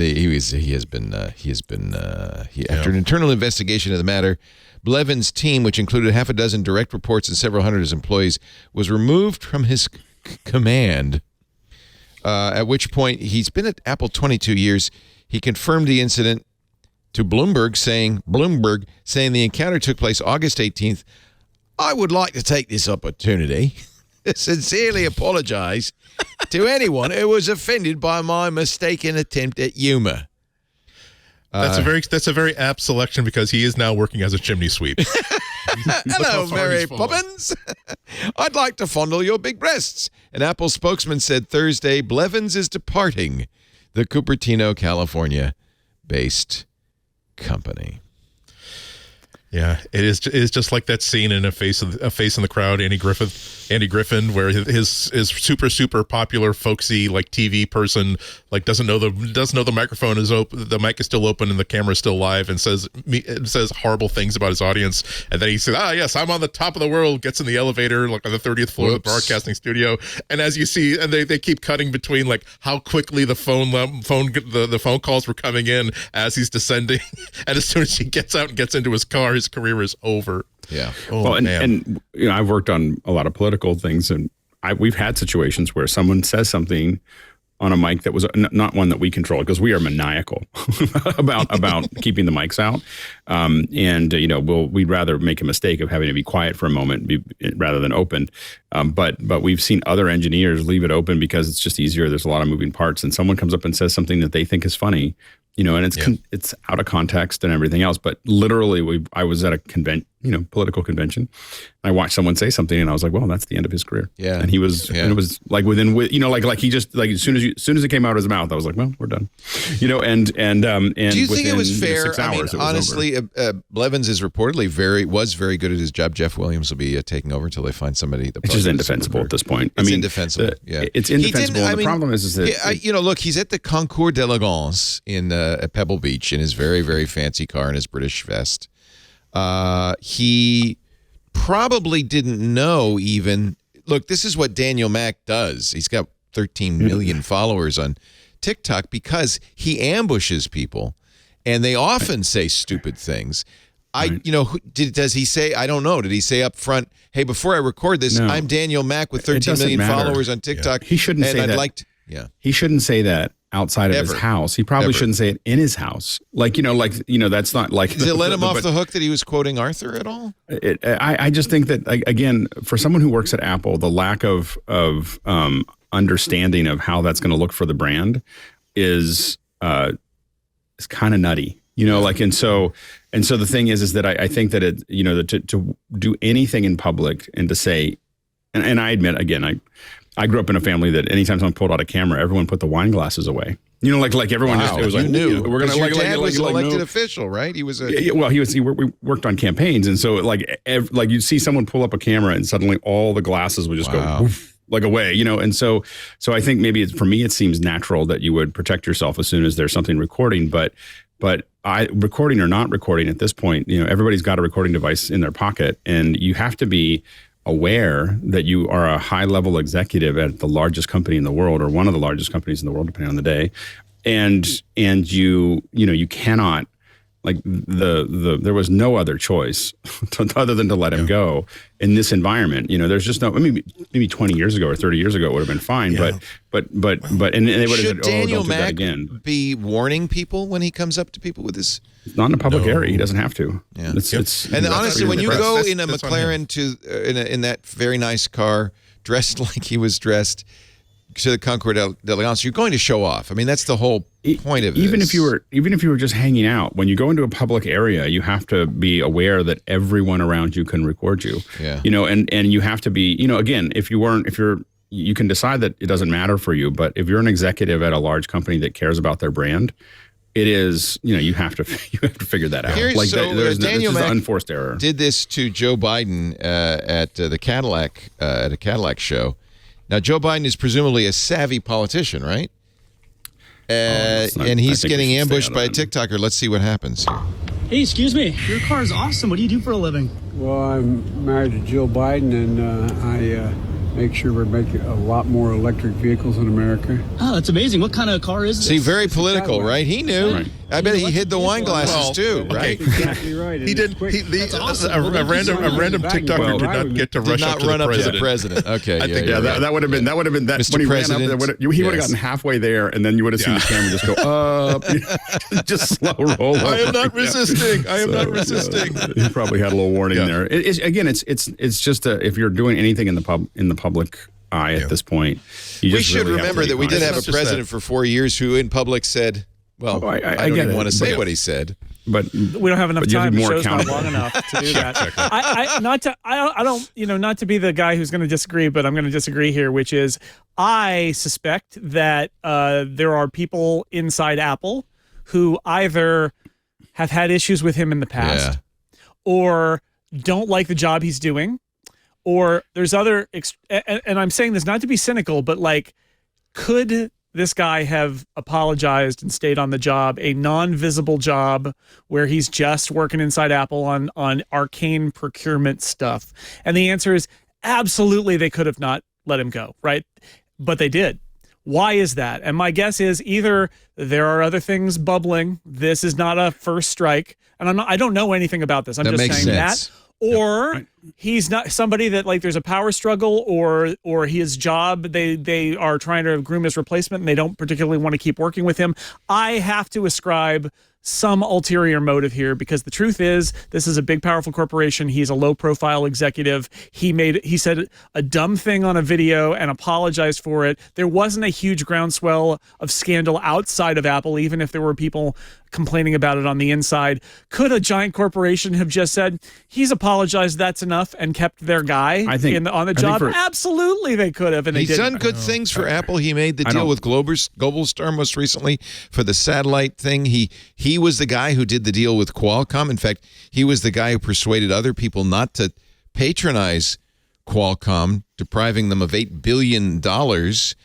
He's made the company a lot of money. I think you're right, though. This is, by the way, an article from a couple of years ago featuring the Blevinator as Apple's cost cutter and singing his praises. I think it has to be this is the last straw in a series of other things that Apple does not want to come out, I would guess. Well, I think the other part of this is that he is in a leadership position. How does it make you feel if you are working under him that he said something very, very sexist and offensive, and that it was just a decision was made to, well, let's just let this one pass? I also acknowledge some of what Jason was saying. There's a lot of this about this we don't know. It's possible that this was not. Look, we were sort of tolerating a lot of stuff because of so and so, but yeah, clearly you cannot be taught, and therefore you have to go. But this is it's a lot of this is, I think, has to be that you have to be responsive to this stuff. Can you, the people who don't get paid the big bucks, the people who don't get to meet with regularly with the decision makers, or with the C-suite people, do they get to say stuff like this and get away with it? No. Should they be able to respect people who are executives, who are team leaders, who say stuff like this? I don't know this. I don't know him at all. I don't know what his perspective is, but the fact is, he stepped on the rake. He has to own that, and if the consequences of that is that Apple management decides that this is not something, we've had enough complaints about this that we don't want our employees to be unhappy about this, we're just going to let him go, then that's he shouldn't have stepped on the rake. And stepping over what he said is puts every sexual harassment case that Apple made, because they're dealing. All corporations are dealing with some of them, a handful of them at any given time. They're all dealing with somebody's upset, someone said the wrong thing, and Apple, not something that's on a big video that is out there. Them stepping over that would be very expensive, and there's probably I don't know, there could be other things. The kind of thing that if he thought that was funny, it's probably not the first time he said something like that in front of people behind closed doors. I mean, if he thought that was funny to do in front of a camera, he was already there. There's probably a pattern there that they're like, okay, we can't do that anymore. So I think that could be the case. And I just want to say, I'm not judging his. I'm not. What I want to say here is really that if he was irreplaceable, and he was somebody who they desperately wanted to keep, can't envision living without, there's a playbook for that, right? And that didn't happen. And I again, we could debate this, but I'm just saying big corporations who find people valuable who behave badly there's a long track record of them finding ways to protect they hire those a crisis PR firm, they do an apology tour. Or they say the filmmaker behind Cars. It starts I mean, they think there's a playbook to get back. Your name is gone. So the thing is that he's probably very talented at what he does. He's probably going to get snapped up by somebody else, and he's probably never going to do it again. And those are the things that are probably predictable about what's going to happen here. But I think for Apple, that was not a defensible. It was a no-brainer. They had to do it. You have to apply a corrective action so that other leaders understand that. Look, I don't care if it was innocent. These are going to be the consequences, and it also sends a useful message that no one is irreplaceable. Yeah, which is always, even if he was irreplaceable, that's a good message for an employer to send out, right? It helps Google, in negotiations. Google is going through as paying the price, being punished as they should be for all the different times they had. Andy Rubin, for Andy Rubin, the godfather. Also, another researcher was the godfather of search. This person basically invented, turned an experimental search algorithm and turned it into the tool that made Google what it is today. And time again, he was being totally irresponsible, totally. I'm not going to get into the details of what he was doing with his employees, but they would say, "Well, he's too important to fire. He's too. This is the oftentimes even with like I'm thinking about Richard Stallman about this is the price of his genius. He doesn't understand these social mores.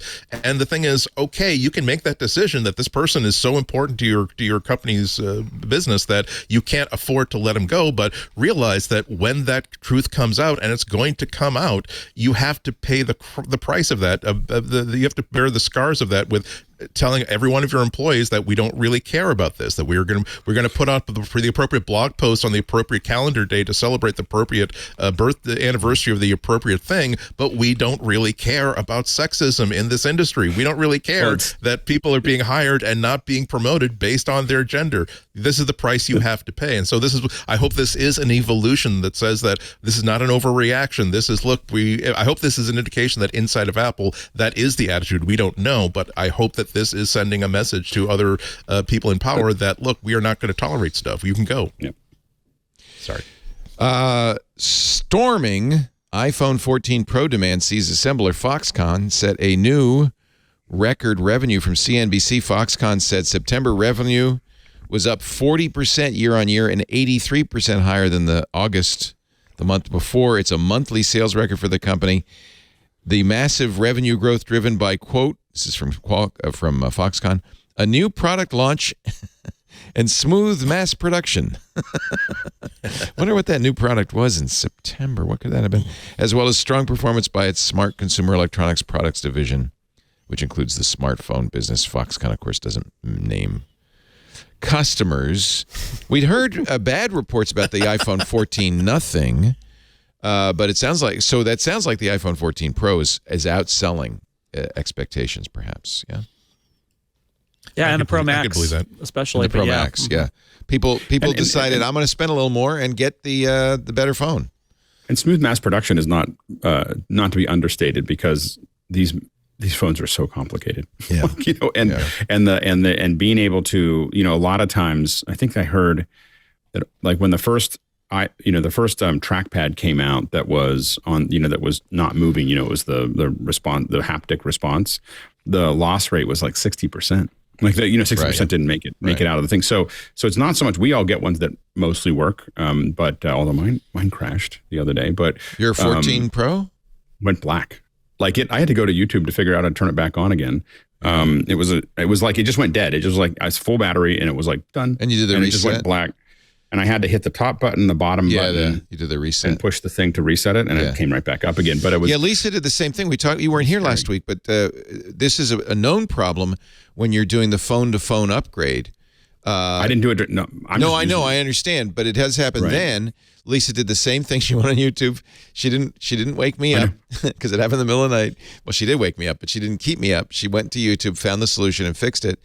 Same thing, and I suspect this is maybe a larger problem than just during the phone-to-phone upgrade, because if you happen to No, I was just literally, I was using it, and it just turned black. Yikes. I was like, it's good whoa. to know that reset command. I didn't know how to do the reset command. I found it, it was like someone said, well, if your iPhone 4, this is our knowledge now. If YouTube went down, I don't know what I would do. Right. It was like, iPhone 14 turns black, and it goes, if your iPhone 14 turns black, push the top button, the bottom button, and push the power button, it'll come right back up. And sure enough, there it was. Yeah. This is why, just quickly, this is why I get concerned when we think about what if Apple decides to do away with like any kind of a standard data point port to begin with, that so many recovery things you can do at home rely on step one: plug in a USB a Lightning connector into the base. I tried that first, and attach it to a thing. Difference. Yep. Yeah, but I'm saying that there are recovery techniques that will try doing this, and I would hate to. I know that you can always take something to an Apple store, but that doesn't help me tonight in this hotel room when my plane leaves in 4 hours, and also some people don't have ready access to an Apple store. So if they were to ever decide to do away with the Lightning port, if they decide they're not going to move to USB-C, they would have to make sure that there are almost no circumstances in which if plugging a physical copper cable could solve the problem, we have an alternative that will also let you do the Alex maneuver and get the black screen into a happy Apple screen instead. To get back to the iPhone story, according to 9 to 5 Mac, and this does make sense, reviewers looking at the base model iPhone 14 said it's just not good enough to spend $100 more than the $699 iPhone 13. So if you want a new phone this year, buy the 14 Pro. Then you're getting something more valuable. Yep. That makes sense. It seems like a bigger. It seems for if you're an iPhone like 12 Pro, if you're in the market for a Pro, this seems like a bigger upgrade than if you're in the market for a nothing. Yes, isn't it great that we've all standardized on nothing for the basic? Yeah, it's the adjectiveless X-Men. 5 years ago, they took the iPhone line and split it in two. Right, they did the iPhone 10 and they did the iPhone 8, and since then we've had two different versions. There's the 10s and the 10R, and then we had the 11 and the 11 Pro, and we've been going down that road. So what's interesting is those people with the low-end phones are probably in the process of updating if they haven't already, and I that's my question about the low-end model is it not selling as well because upgraders look at it and say, meh, I'm good with my 10S or whatever? I don't know. 10R? I think that I have the 14, my wife has 13, my kids have the 12. And I think that if you have the 12 Pro, I don't, like, even then, I wouldn't recommend upgrading. Between, like, I think that the problem is that the lower end ones just aren't moving very fast from those other ones. So, but I want dynamic island, Daddy. Right. I just don't think anyone cares. I don't think anyone cares. So I think that the Pro is being bought by the people like us that just buy something every, like, I want the newest. No, I was a 12 Pro Max guy upgrading to the 14. I would agree with you, by the way. It probably doesn't make a huge difference. It's the camera. But I kind of like the dynamic island. I have to admit, I've grown to like it. I think the number one feature for me of the new iPhone is this great lock screen. But I would have gotten that, wouldn't I, on the 16? Yeah. So, I mean, I have a slideshow of my wife. I showed her how to do it. She's got her cats, not me. But the new lock screen that's a nice feature, but I would have gotten that in the 12. The cameras, incremental improvement, dynamic island. And again, you're really playing back to the. It's not like the lower end one is really not it's the people who have 6s and 8s and 10s. That's who needs to upgrade. Like, when are they going to get a new one? And you want to have something that's new and modern for them to go to that's different than what it was last year. But it's so they're jumping in somewhere in that ecosystem. But I think that the real growth is, which is hard because everyone argues that Apple should make a cheaper one, but the ones that are selling are the 8. Apple does make a cheaper one, the 13. They do. Yeah. That's really how it works, right? There was a very big interview in a Japanese web magazine called Axis, which I couldn't read, so thank you, 9 to 5 Mac, for translating it. They talked to Alan Dye, who's the VP of Human Interface Design, and Craig Federighi about the dynamic island. Dye said the company had been planning for years to do this, and as I expected, he said that it's difficult to trace a source of ideas because we discuss it a lot. But the whole issue was, what if the sensor area on the screen could be made smaller? What could you do with the surplus space? He says, if you think about it, this status bar is small, right? But it plays a role in providing important information that users always use. It's an area where our hard work put into around a few pixels has a very big effect. So there was a story about doing something more special in this area anyway. They're saying, what can we do with this? And along comes Dynamic Island. He says it's as big a change to iOS as Federighi does, as when we lost the home button and had to replace it with Face ID. It's a massive change potentially. Apple actually released developer guidelines for how to use the dynamic island just last week, I think, an official doc. So I was always wondering if Apple intended the dynamic island to be exploited directly only by Apple's own APIs. Or excuse me, like so that like just like the podcast app that I use that had not been updated for the dynamic island, it got the dynamic island for free because it was using the standard playback media APIs. So I was wondering if Apple would also allow you to simply say, you know what, if you've got a fresh idea for how to use this, we are going to let you use the animation. We're going to let you put your own control surfaces to the left and to the right of that island, and we're going to let you create your own little pop-outs. Because I think that's exciting in the way that the touch bar never, ever, ever was. And it's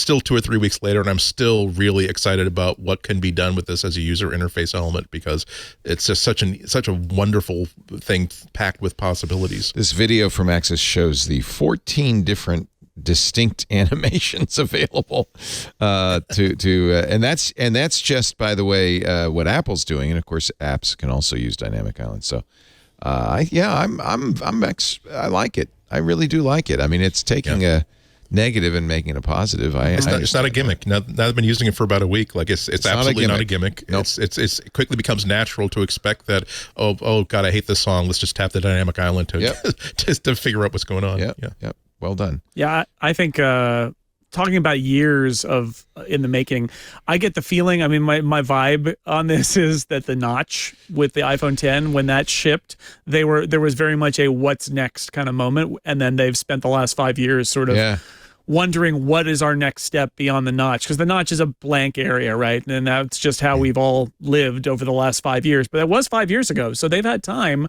to ponder their next move. And when they unveiled this, I definitely felt like they've been working on this for 5 years, right? They've been thinking about what goes in a smaller cutout area so that they can make it, because, you know, that notch had to kill them, right? Those designers, like there's just blank space with nothing. It's not addressable at all. And they probably started to say, well, what if we made it smaller and we could draw things around it? And then, you know, it cascaded from there into something I think very clever and potentially quite useful. I might know why Tony Blevins got fired, actually. You may remember, I don't think we reported it, but TSMC had told Apple, we are going to raise the price for our chips, the 3 nanometer chips, between 3 and 5%, and the 8-inch wafer output prices by 6%. And the story was, last week, Apple said no. The story is, this week, TSMC has won. This is from Tom's Hardware.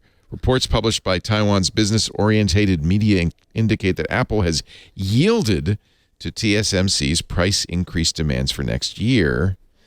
Now, of course, both of these are rumors, so we don't really know what's happening inside. But the Economic Daily said that several TSMC customers had received notices of the price increase, but Apple indicated it would reject any increases, with NVIDIA watching closely to see what happened. Today, the same source says Apple will pay the requested extra money for TSMC's services. TSMC is the Taiwan Semiconductor Manufacturing Company, is really in the driver's seat. They're the only ones with this process, a process admittedly funded by Apple over the years, in effect, but they've got the monopoly on it. Apple wants those 3 nanometer chips. What are you going to do? Of course, on the other hand, Apple's their biggest customer, I'm sure, by far. So it's a dance once you, and I wonder if exclusivity of the manufacturing process is starting to, there's going to be sunsetting on some technology that they could then offer to everybody else, and that's another good reason to stay in good graces. Make sure this relationship is still working. And maybe they were able to get some concessions from TSMC, like, we'll only sell it to you for the next 3 years, which would be a good concession, right? All right. I think how much is, go ahead. I was gonna say I'm reminding myself that this is not based on direct knowledge. In this source, this is source so that you do have to take this with a grain of salt. Right. But I was about to correct myself and basically say that say something snarky along the lines of, well, see how far Apple is willing to negotiate and concede when Apple actually considers you to be indispensable. If they've ever had a developer that they consider to be indispensable, yeah, maybe they would decide to double check some of these App Store policies to decide if that was really what they needed to do moving forward. Yeah, I forgot to give you this story. Apple has published guidelines for activities on the iPhone 14 Pro's Dynamic Island. So they have now official guidelines for third parties that developers can read on best practices. So that might be of some interest to developers. Although you know how developers are; they may well, especially like that Thompson guy. He might, he might put trouble. He's trouble.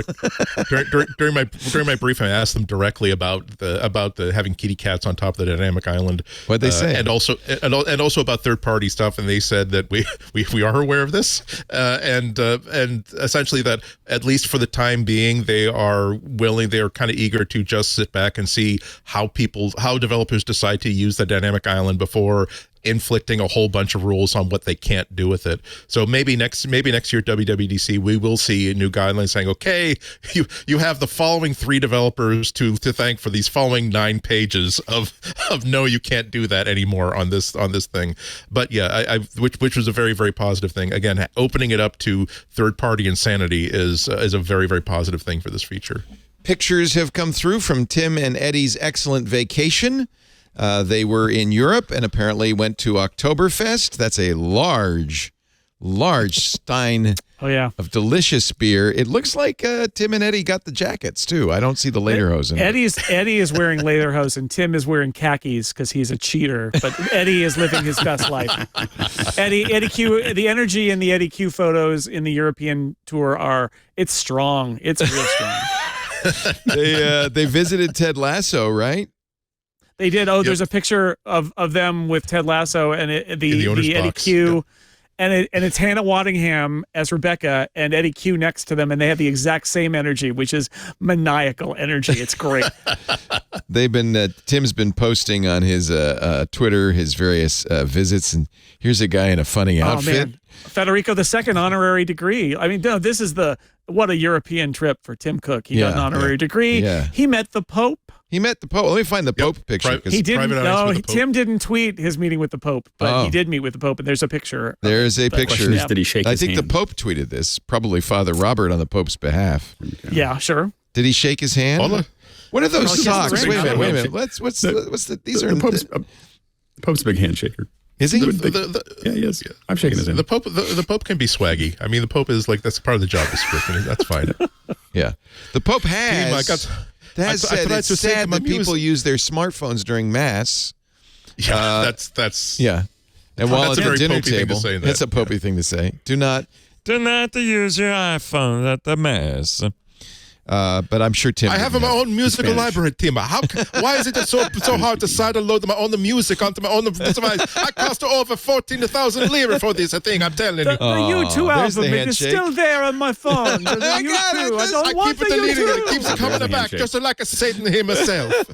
And I should say, we all know that the Pope is not Italian. He's not Italian. He's actually from Argentina. Okay, I'm sorry. It doesn't matter. It doesn't matter. The Pope voice, the voice of the character of the Pope, always an Italian accent. Yeah, always, because it's the Pope. It's a Pope. Good catch. Here's some visiting with some soccer players, laughing it up. Yep. Here they are with that's Munich. German soccer players. That's Munich. Some German soccer player. He looks like a German soccer player. Here he is taking a picture of surfing in Munich. Mm-hmm. The state-of-the-art lab. There's the. Oh, he even says something in German there. In German, is nice. Yeah. In Bavarian. Oh yeah, you can see the lederhosen now on Eddie Q. Wow. Yeah. The full photo, unexpurgated. There it Eddie's is. Eddie's living the life. And Tim is like khakis, please. That's it. I have that outfit. I have the full outfit. I might inflict it on you. And the guy next to Tim is actually a German. He closed his coat over it. The guy next to Tim is a German TV presenter, so he did there's a whole big Instagram thing that he did where he walks and talks with a guy from Munich. Does Tim speak German, or is he? I don't think so. No. Here he is patting a dog. A German dog, posing with a gospel performance. Right, because they bought a studio in London. This is actually at a studio that they bought. Oh, nice. And that's the girl who does the drums, who drummed with Dave Grohl. That's Nandi. Wow, pretty cool. Yep. Pretty and that's cool. Lisa Jackson. The other funny thing is the Apple executives appear and they rotated in and various out. Photos. Yeah, it was very strange. Okay, it's Johnny Lisa's Sruji well choreographed. Yeah. Is at the anechoic chamber there. So Johnny Sruji, the chip guy, obviously either was part of the trip or they flew him in for the one. And then the piece de resistance is the Ted Lasso photo. Oh my Eddie God. Q, full energy. Commit to the bit. With his That's orange Eddie Q. Apple Watch Ultra Band. Yeah. And Hannah Waddingham. They have the There's exact same Hannah. energy there. To deny me if you want, but they are feeling it. And everybody else is sort of play acting. Actually nothing was going on in the field. No, it was completely nothing. empty. And so I guess the photographer said, okay, pretend Richmond just scored an amazing goal. Yep. And you could tell who the professional actors are. except for Eddie Q. Except for Eddie. I want you to imagine that Jason Sudeikis finally stopped balking at the season 3 changes and has finally accepted the scripts. And you can actually go into production. Yeah. Eddie Q is a Alex huge is right. sports fan, so he gets it. Yeah. I mean, Alex is right. This is obviously set up. This is obviously well choreographed. But I kind of get the impression that Tim is having a good time and he's actually enjoying. I think he enjoyed this. All these little special things. It's and it does look like the greatest season of The Amazing Race ever. First, go to the Vatican, where you will meet a man dressed as the Pope. Yes. Make sure you put these stations of the cross in the right order. He will then give you your next clue. Tim and Eddie, you must choose: meet the Pope or honorary degree. You know, I mean, honestly, Let's do both. That from Tim's point of view, it's like being a head of state or royal. It is. He gets into a plane. Somebody says, okay, get into this car. Okay, here's a briefing paper on where we're going. Okay, pose for photos. Okay, get back in the car. Rarely even that. I mean, this is the executive assistants. The EAs run everything. They're just, you sit in these meetings. I don't know about Apple, but I've worked with other ones that are similar companies, and you just have all these meetings with the EAs, the executive assistants, who could be a CEO. The EAs for these folks could be a CEO at most smaller companies. I mean, they're very on top of it, and they're managing all the security. They're managing all of they manage all of that, and a lot of times the CEO they get kind of an idea. Oh, I think that'll be good. That'd be good. And they say, they kind of talk to them a little bit about it, but there's not a lot of detail. And then they just show up and people just drive them around, and they're on the way there. They go, this is what you're going to do.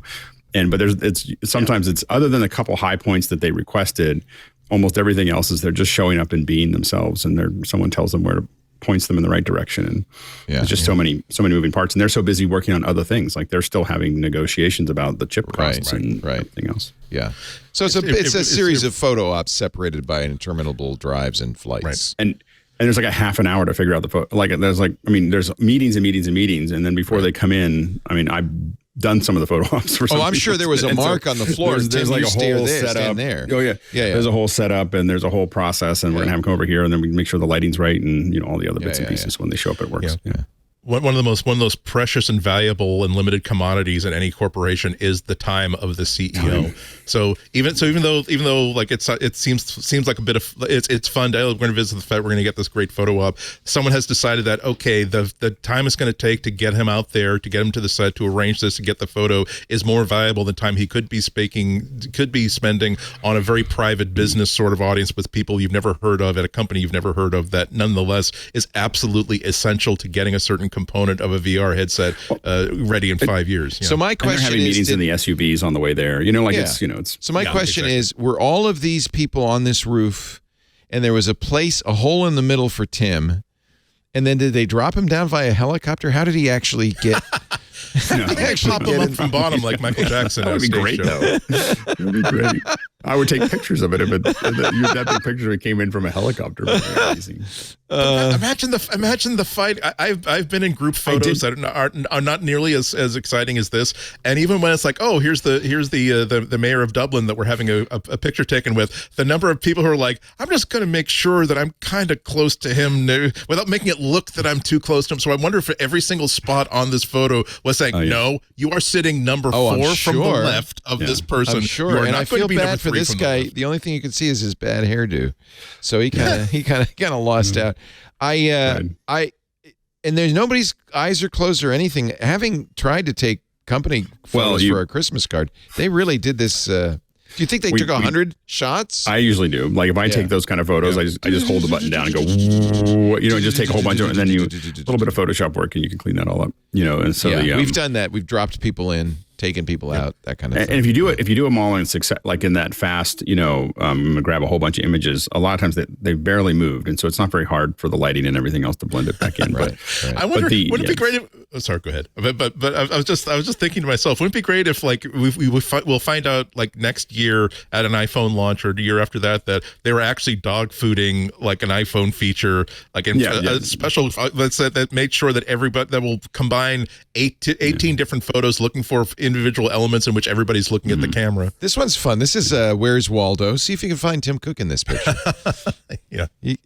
I think they had a special key light just for Tim, just to shine him up there a little bit. That's just his aura. That's just his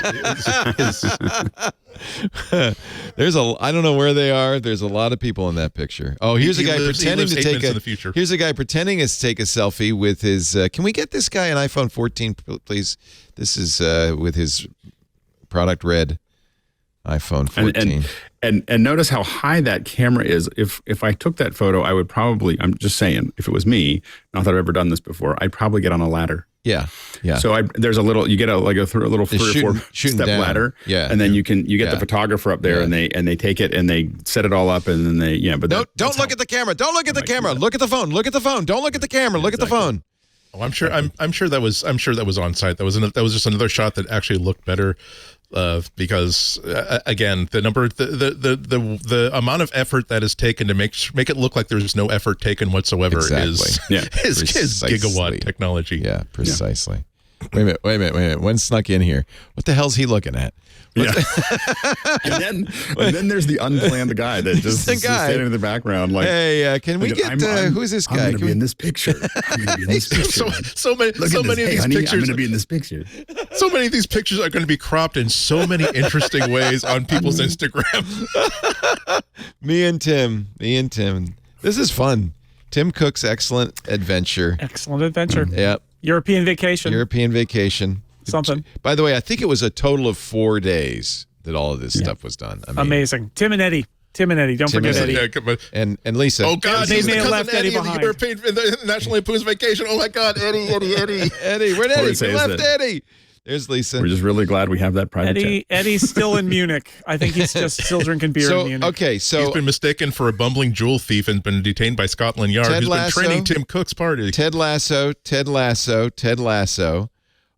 Lisa Jackson, is this an Apple executive? Yeah, I think that's Kristen Huguet, one of the PR people, I think. PR person. Obviously, that's Jason Sudeikis. I don't remember her from the show, so she's another executive or PR person. Isn't it that's Deirdre, the head of Deirdre? people and okay. And retail. So she got in one picture. Eddie got in a lot of them. Lisa got in a few. So yeah, they just like flew them out. Yeah. Deirdre also runs retail, so she might have been there for the retail stuff. So keep in mind, you've got most of Apple's executive team doing this. So it is, you talk about the time of the CEO being valuable. Yeah. Basically, the executive team, it looks like they basically marked the week off. After the iPhone launch was done, they marked a week off and said, we're going to Europe, everybody. Yeah. Well, and it's good. And it probably was some meetings and them hanging out with some of the employees. Separate airplanes, though, right? That are outside of Separate airplanes. Don't want to be in the same airplane. Most likely not. They wouldn't all fit in a G6 anyway. All right, let's take a break. We've enjoyed the photos from Tim Cook's excellent adventure in Europe. One more picture of him with the Pope. Holiday just one more. Yeah, they made Eddie flight coach. Maybe I don't know. I noticed Lisa, Dueling Eddie, G6s. Deidre, they're not in there with the Holy Father. With the Pope, no. No, just one It's a personal person, audience. only one. It's not the first time he's met Pope Francis. He visited the Vatican in January 2016. Details of their discussion have never been revealed. The translator was shot. The private audience. He meets with super celebrities. Francis particularly even also has private audiences with the poor, and it's just what you do when you're Pope. And you can be head. It's not just heads of state that Francis specifically meets with. Apple spent a lot of money on Emancipation, about a fellow who's escaped slavery and is on the run to try to return to his family. It's a period piece. December 2nd, it debuts on Apple TV. I'm sorry, December 9th on Apple TV+. It features, though, the star is Will Smith. No, we have to remember that this spring, when it was in post, they've already shot it. They've already spent all the money on it. So it's not like they said, "Oh, we're going to go ahead and shoot this film anyway." They already put whatever. If it were Warner Brothers, they probably had killed the film, but they spent a lot of money on it, and it's a famous director, famous star. You can't. It will be interesting though to see because of course Will Smith has not found work since the Oscar slap. Well, I think it's going to kill ticket sales. I mean, ticket sales at theaters are going to be really low. Oh wait, they don't care. It doesn't matter. They are releasing it to theaters, but that's purely performance, so they can get an Oscar. Yeah. I hope Will Smith gets nominated for an Oscar. That would be hysterical. He can't go. He'd have to send Sachin Littlefeather. Oh no, she's banned. No, she's also in the She was living in Nevada. I didn't realize that. She was local. We should have had her in. I know we should have. I just when I saw her obit, it was she passed away in Nevada. I was like, she's right here. I didn't know. Yeah, anyway. we should take this opportunity to mention that MacBreak Weekly is produced on the hereditary lands of the Coast Miwok Native American tribe, and we honor them. And I'm actually doing that seriously. I've been thinking I should mention that from time to time. Mm-hmm. There's a really nice placard like about 50 yards away from here that says this land belongs to the Narragansett Indians. That's wrong. This belongs to the Narragansett, and basically saying please understand like the history of where you're standing. Yes. That this was basically a thriving seaside community. Yes. For a long time before white people came in and decided to give it clever names and put up frozen ice cream stands. The name of our town is Coast Miwok. Actually, it's so funny because when we first moved here, it said no one knows what the meaning of Petaluma is, and then somebody said, "Well, actually, someone knows. We do know because we gave it the name." Thank you very much. It means flat back. They think it refers to the Sonoma Mountain with its long, level ridge. So welcome to Flatback, California, the hereditary traditional home of the Coast Miwok. Our show today brought to you by CacheFly, and I mean it literally. CacheFly is actually how you're watching this show. If you download our audio or video, you're downloading it from CacheFly, our content delivery network, and they have been for more than a decade. In fact, I don't think Twit would exist if it weren't for Matt Levine of CacheFly calling and saying, I can help. When we first started, I had no idea how many millions of people would be listening to our shows, so I tried to serve it from a website. That failed instantly, just right away. So then we were actually, I don't know if you remember in the early days, we were trying to get people to seed the BitTorrent feeds and stuff. I mean, it just was really nightmare. That's when Matt Levine from CacheFly called, probably 2008, 2009, and said, can we help? And I said, yes, thank you. And they've been great ever since. CacheFly is not just a CDN. Now they have ultra low latency video streaming as well. It takes advantage of their 50 plus locations around the globe. They can get you down to sub 1 second latency. You can go live in hours, not days. We're not talking that unreliable WebRTC. This is WebSocket live video workflow that can scale to millions of users. It's unbelievable.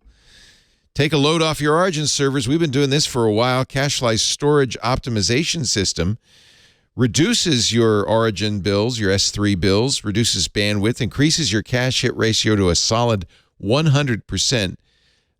which makes a big difference. There's no more, delay as you reload the cache. Boom, we're there for you the minute the show is published because we publish right to CacheFly. They also have fully managed CDN solutions. I think they've been giving us this all along with CacheFly's elite managed packages. We've been getting, and you will get VIP treatment. I mean, 24/7 support, response times less than an hour. I've never been better supported by any organization. CacheFly is something. So what do you get? Ultra low latency video streaming with more than 1 million concurrent users. Check. Lightning fast gaming, which will deliver downloads faster and no lag, no glitches, no outages. Check. If you've got a website, mobile content optimization offers automatic and simple image optimization so your site loads faster on any device. Check. They also have multiple CDNs for redundancy and failover. They intelligently balance your traffic across multiple providers, which gives you the shortest routes and mitigates against performance glitches. CacheFly, 10 times faster than traditional methods. They're on 6 continents, 30% faster than other major CDNs, with a 98% cache hit ratio. And oh, by the way, over the last 12 months, 100% availability. Gosh, I love CacheFly. You will too. 24/7, 365, priority support. They'll always be there for you when you need them. Learn more at CacheFly.com. How many years have I been saying this? Bandwidth for MacBreak Weekly provided by CacheFly at CacheFly.com. Thank you, CacheFly. Jason Snell, do you have a pick of the week for us? I do. It is a really, really simple one. It is a free Apple Watch app, believe it or not. I'll take it. From Craig Hockenberry at the Icon Factory. Even better. This is literally a guy who's a software developer wondering, why can't my Apple Watch do this? And realizing maybe he could make that happen. So it's called Now Playing Plus, and all it does is provide corner and circular complications for your Apple Watch faces that when you tap on them, it will open the Now Playing window, which means it's the audio of whatever app is currently playing. So you could do like the music complication, but it will open the music app.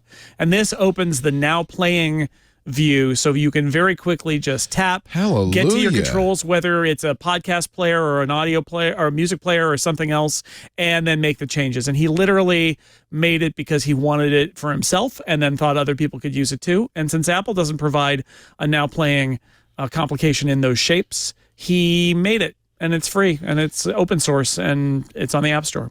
Yeah, but I have the Apple Music complication and it's terrible. And it's just Apple Music. So this would just pull up whatever's playing right now.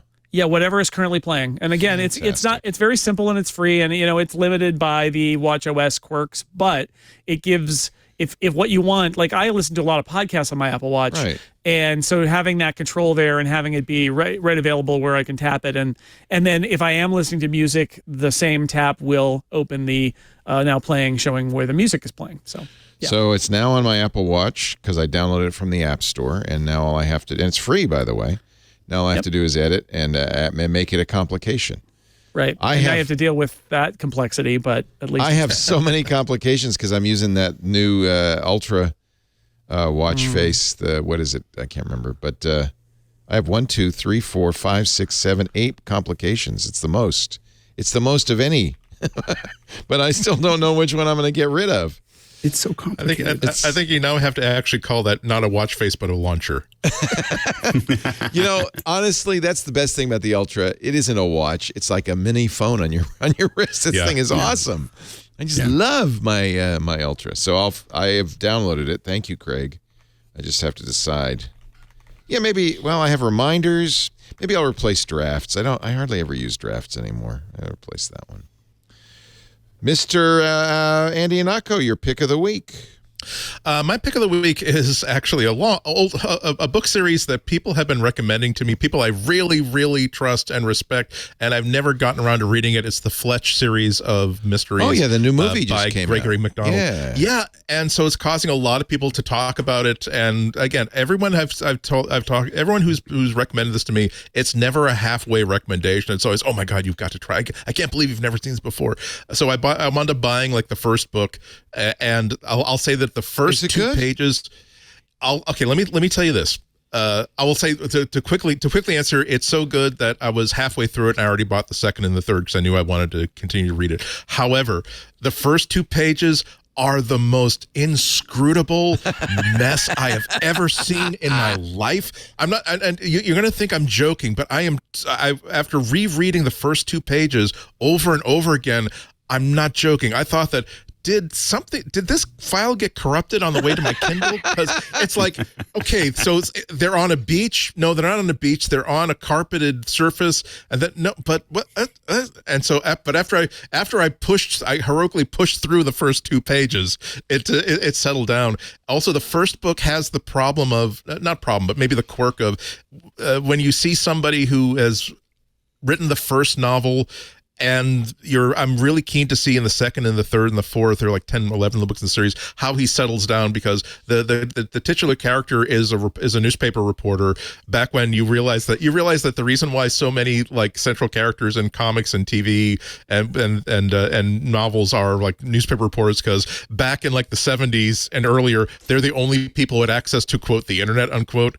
They're the only person who can say, I need to know about this business person. I'll call the business department. Yeah. I need to know I need to have a photo of this person so I know that if this person who claimed to be this person is, I'll contact the photo morgue for pictures.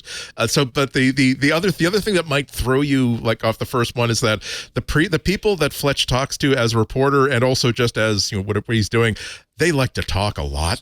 Where like, hi, I'm purporting to be an insurance investigator, even though I've shown you no reason to believe I'm one. What is this person healthy? Oh boy, well let me tell you about. I've been their family doctor for 2 generations now, and the thing is, he flies those airplanes, and his father isn't very happy about that. That's why they have this. It's like, wow, that is much more than I get when I call somebody saying, hi, I've actually investigated a story. Could you tell me something very, very simple about something you've already made public? So it's really, really good. I've actually stopped like right at the point where I'm about to find out like what the solution to the mystery is, because it's enough stuff that I want to figure out, like, okay, what have I seen, what have they told me, and what can I figure out? Oh, so it's like that too. It's like a Encyclopedia Brown adventure. Well, not just that, but it was like it was also a very, very entertaining read. He built it. These were written like in the 70s, so it is of course very, very 70s and what it's all about. So it's a very, very interesting world, a very, very interesting way they put it together. Lisa Schmeiser said that the new Fletch movie, Confess Fletch, which has John Hamm in it, is not only very good, because remember it was Chevy Chase a couple of years ago, is not only very good, but very true to the book, she said, because her husband loves the book. So a recommendation from Schmeiser. And I have to admit that's what threw me, despite all the recommendations, because I did see the Chevy Chase movie. So I not only associate with Chevy Chase, apparently but I associate with a Chevy Chase movie and all the things that Chevy Chase wants to put in there. Not associating it with that, apparently. Yeah. So it's not just the books. If you're also an Audible.com member, they have made like all the books in the series, all the audiobooks free for members. So they have. You can just click and download. It's an original. Yeah. Oh, I just see that. All of them are just play. Yep. You just click add to cart, and I don't know if they stay. Excuse me, add to library. So they are. You can listen to them all for free. I don't know if you get to keep them after like the promotion for this movie is over with, but that's going to be pretty good. But like I said, I bought the first 3. Listen to all of them. They're short. Yeah, and that's another great thing about what I like about certain mystery series, where I read most of it in one evening. Yeah, and I could have finished it that night. And I said, "Ooh, let's stop here. Let's save this as a treat, and get the payoff later on." For some reason, 2 of the 11 have the new Audible category, cozy. Well, amateur sleuths, crime thrillers, and cozy.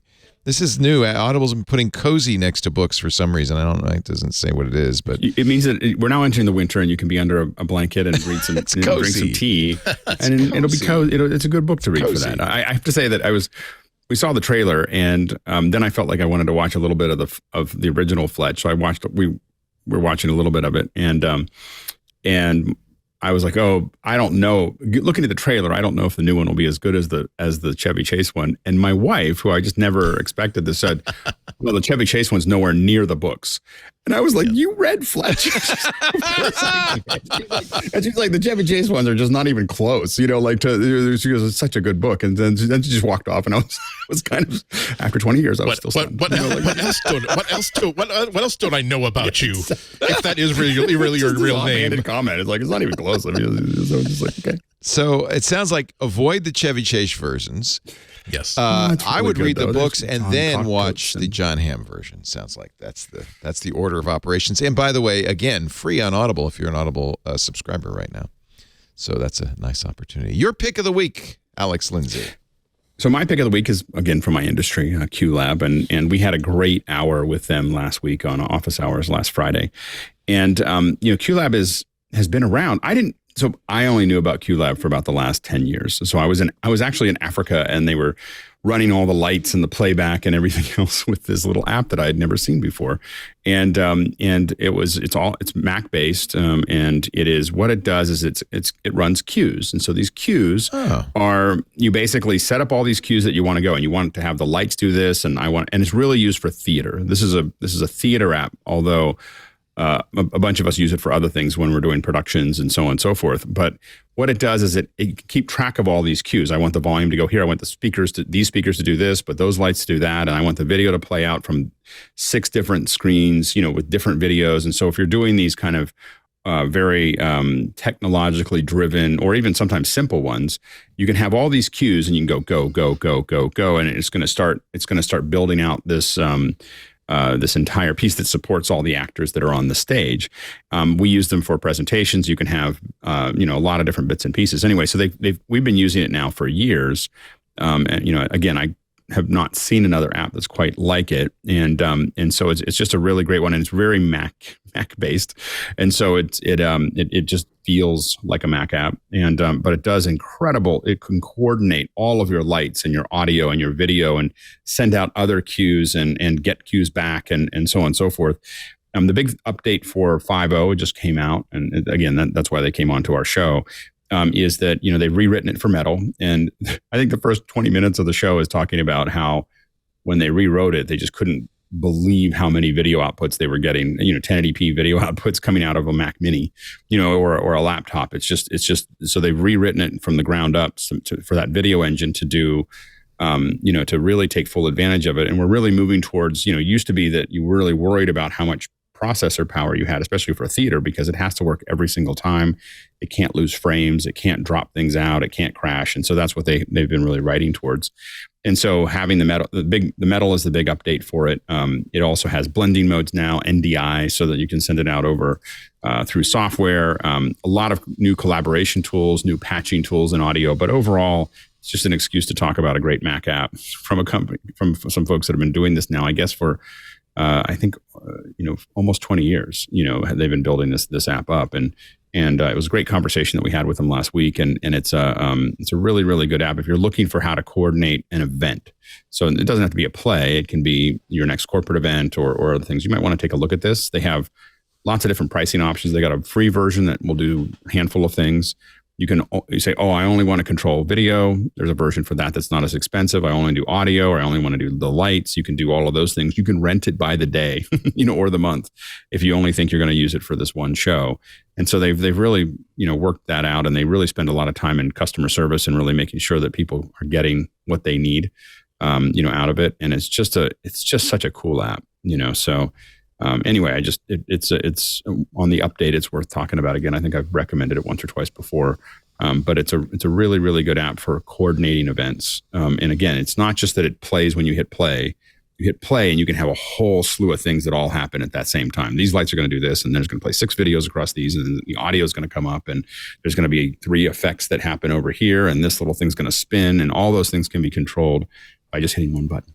And that's what you have to do for these theatrical events. I confessed I choked when I saw the prices, but the free for a community theater or a school does everything probably most people would want to do. So good on them for offering a very high quality demo version. Right. Yeah, the $1,200 version is like all the things that you would want permanently, not rented. Right. But a lot of times people will need some subsets or even just to start with something. Right. And you can rent it for $12 a day if you have a short little show. But I think you should certainly look at the features in the free version. QLab, QLab.app on the web. QLab 5 now out. We find out about these things through this guy's amazing 24-hour production called officehours.global. The office hours go on all day and all night, but Alex is there in the morning. I want to watch today's show. I missed it. Focus on voiceover. It was great. Yeah. Holy smokes. Yeah. Of course, it took me too long to hand off the second. So what happens in office hours is there's the first hour, it's just general discussion and whatever questions people bring in every morning. And then the second hour is usually something, we want to spend a little more time on. We're going to bring some folks in. We're either like QLab was on last Friday, but what I did is I fired myself. I used to manage all of these second hours, and I was like, I was not doing it very well. And I was like, okay, I'm going to hand it off. So I handed it off to Josh Kaufman, and he built councils for each day. And then they're figuring all this stuff out. And it took a little while to get it all worked out, but it's starting to bear fruit. And he put together such a great second hour. It's 4 different people who are doing voiceovers in different ways. They're doing audiobooks. They're doing general stuff. They're building. Some of them are working on building other people's audio booths and so on and so forth. And then there was people to watch this, that are regulars on our, like half of our group has done voiceovers at some point. So it was a really interesting conversation about voiceovers and what the business and the process and how people approach it. And again, mostly it's not a seminar. We talked for, everybody introduces themselves in the first, 5 to 8 minutes, and then it's just open Q&A with people asking questions about voiceovers, and everyone's just answering them. It was really great. I got out of it and I was like, wow, that's one of our best second hours ever. I can't wait to see it. I want to see the episode from last week on the video production of QE2's funeral. I mean, imagine that. And and all of the work that went into that. Just fascinating stuff. Officehours.global. You could join the Zoom call. There's a form to fill out on the page, and that, of course, is going on all the time. Best thing to do is just fill out the form, because we now send out all of our updates just through MailChimp. So you just go to the website and fill that out. We'll send you invites. We'll send you the link to the Discord. And there's we're almost 1,800 or 1,700 people in there. That's great. It's really dense. Have you figured out a way to make any money on this, or is it just all out of pocket? So far, it's been out of pocket. It's fun. I enjoy it. I mean, I have a. It benefits you because you get people know about 090 and absolutely. Yeah. And we've definitely and the big thing is for me, I learn a lot, and so I learn a lot I learn something every day. Like, oh, that's something new, and so it's a good way for me to stay up on all the things that are moving around. I often need to hire people. So I hire more and more people every day from the organization. Like for me, the hard part is, as you talked about earlier with ZipRecruiter, it's just finding good people. And for me, with office hours, especially if they join the panel or if they're involved in the program, I got this massive pool all over the world. Like, hey, we almost had to put somebody in London with a A-level actress. And I normally that would be very stressful. And I was like, oh, I just know this, Ken can do that. So you have people all over the world that I can send a really great camera and someone that's going to be appropriate and all that stuff is that's really valuable. Yeah. I sent somebody there this weekend on the radio show. He has a player piano and he does YouTube videos. And he wanted a better way to audio interface. And so I said, the best place to ask that question. Tuesdays. Tuesdays are a good day for that, because that's where our audio folks all come in on Tuesdays. Awesome. Thank you, Alex, for being here. We appreciate it. If you want to hire Alex, 090.media is the website. Andy Ihnatko, when are you going to be on GBH next? Friday, a little bit earlier in the morning, 11:30. Go to wgbhnews.org to stream it live or later. Go to the YouTube channel. Friday's going to be extra fun because I'm on earlier than usual, and I am, because I'm stupid, decide, gee, if I'm in New York and I've got nothing to do that night, why don't I just see a show at the Met? And I could just take the 2:40 a.m. red-eye train back home and see. But the other part of the sickness is that, that's ridiculous. You're never going to get home and then wake up in time to, what if I take the train all the way to Boston that lets me out only like 2 blocks away from the Boston Public Library where the live studio is, and I can nap on the train. I'm sure that'll work out great. So you can stream that live or be there in person at the Boston Public Library and see how well that idea works out. Thank you, Andy. And somebody said, ask Andy about his website, ihnatko.com. Coming soon. Coming soon. The two last things to add to it are wiring up for e-commerce, because there is one digital product that I want to sell in time for the holidays. Some of you might figure that out. There is something that I want to update and re-record that I think would be a lovely holiday Christmas card for you and your whole family. Get one for the boat in the car. Yes.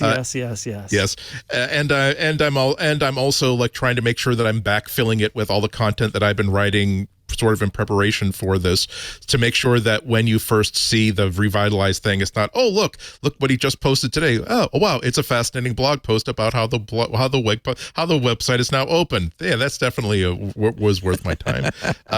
So because I know that you is it an add-on to my auto horn that'll let it play La Cucaracha? Because I have been looking for that.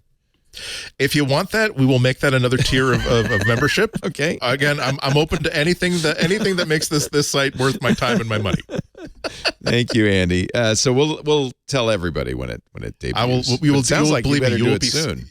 You will be sick of hearing about it. Yeah, exactly. That's there. I've had. I'll end this, but like I knew I was going to launch it this year, and so I had sort of 2 safety barricades before the brick wall, and I've blown basically saying, okay, well, it'd be nice to launch it before WWDC. Didn't make that.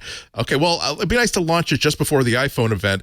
Almost made that, and so now it's if I don't make it in time to release the holiday product, that would be son, I'm not angry with you. I'm just disappointed.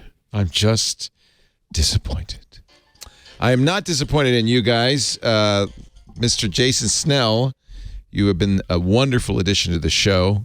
Thank you for making time for us. I'm sorry we missed you last week, but good to have you back. It's a little weird, how long can I go before I can take a week off? But there it was. I had to. No, you can go visit my mom. You're a contract employee. You can take your time off anytime you wish. Otherwise, I have to pay you benefits. I don't want to be an employee anymore, Leo. You're not an employee. I'm a self-employed person now. This is what I do. IRS. He's not an employee. None of these guys are. No, we make our own schedules. As my dad once said to me, I'm not even housebroken for office work anymore. So yeah. I know how you feel. Yeah. That's why I fondle big-breasted women. Oh no, wait a minute, that's not me. You're out. That's not a show title. Whoever's taking the notes, that's not a show title. We don't need that trouble. Jason is at sixcolors.com with Dan Morin. Great site, does podcasts galore, including both the new and podcasts. Well, in lieu of that, check out relay.fm for the Upgrade podcast and the Downstream podcast that they do with Julia Alexander.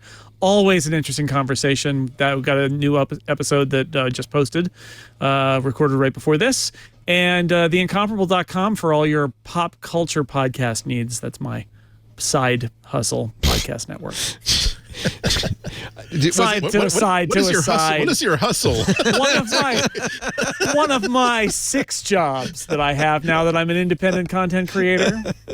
Do you own a couple of Wendy's that we don't know about? Is that We love you and we miss you when you're not here, both you and Alex and Andy. We would miss you, but you don't give us a chance. If I gave you the opportunity, which I never ever did. Thank you guys for being here. Thank you all for watching. Don't forget, Club Twit members get special access not only to our hosts in our Discord, but also to ad-free versions of this show, all of our shows, and some special stuff like the Hands on Mac show Micah Sargent does. If you really wanted it, you could get Hands on Windows from Paul Thurrott. We've got the Untitled Linux show with Jonathan Bennett. We've got the GizFizz with Dick DiBartolo. That's all members-only content on the Twit Plus feed. The Discord is a great place to hang. And, of course, ad-free versions of every show that we do. All of that, hard to believe, only $7 a month. And that's going to be the best $7 you ever spent. I promise you. Just go to twit.tv/clubtwit. twit.tv/clubtwit. Thanks in advance to all of our members. You guys are just fantastic. We really appreciate it. MacBreak Weekly is filmed before a live studio audience of 2. There's John and John. They're both named John. It's weird. Every Tuesday, 11 a.m. Pacific, 2 p.m. Eastern. They might be giants. They might be giants, John and John. That's right. That's right. But that's a nice callback. In stereo. There's John on the left and John on the right. It's now October, so it's stereo. Yeah, why is everything like scary now? Everything's scary. The only reason I think that it is we interviewed They Might Be Giants a long time ago. I mean, like 30 years ago or something. And for some reason they said, they might be giants. And one of the John said that, the other one in stereo. And so every time I think of They Might Be Giants, I always think of it in stereo. Yeah, exactly. Where was I? Oh yeah, you can, if you're watching live, chat live irc.twit.tv or in the Discord, of course, if you're a member of the club. If you want on-demand versions of the show, they're available right there at our website, twit.tv/mbw. There's also a YouTube channel devoted to MacBreak Weekly. A good place to go if you want to share clips. And if you just want to subscribe and get it automatically, just any podcast app will do. Subscribe and you'll get it the minute it's done on a Tuesday afternoon. And if your podcast app allows for reviews, you would do us a solid if you gave us a 5-star. We'd appreciate that. That helps spread the word about what I honestly consider the best Apple show on the air. Thank you, everybody, for being here. We'll see you next time. Now get back to work because break time is over. Bye-bye. Hey, I'm Rod Pyle, editor-in-chief of Ad Astra Magazine, and each week I join with my co-host to bring you This Week in Space, the latest and greatest news from the final frontier. We talk to NASA chiefs, space scientists, engineers, educators, and artists, and sometimes we just shoot the breeze over what's hot and what's not in space, books, and TV. And we do it all for you, our fellow true believers. So whether you're an armchair adventurer or waiting for your turn to grab a slot in Elon's Mars rocket, join us on This Week in Space and be part of the greatest adventure of all time.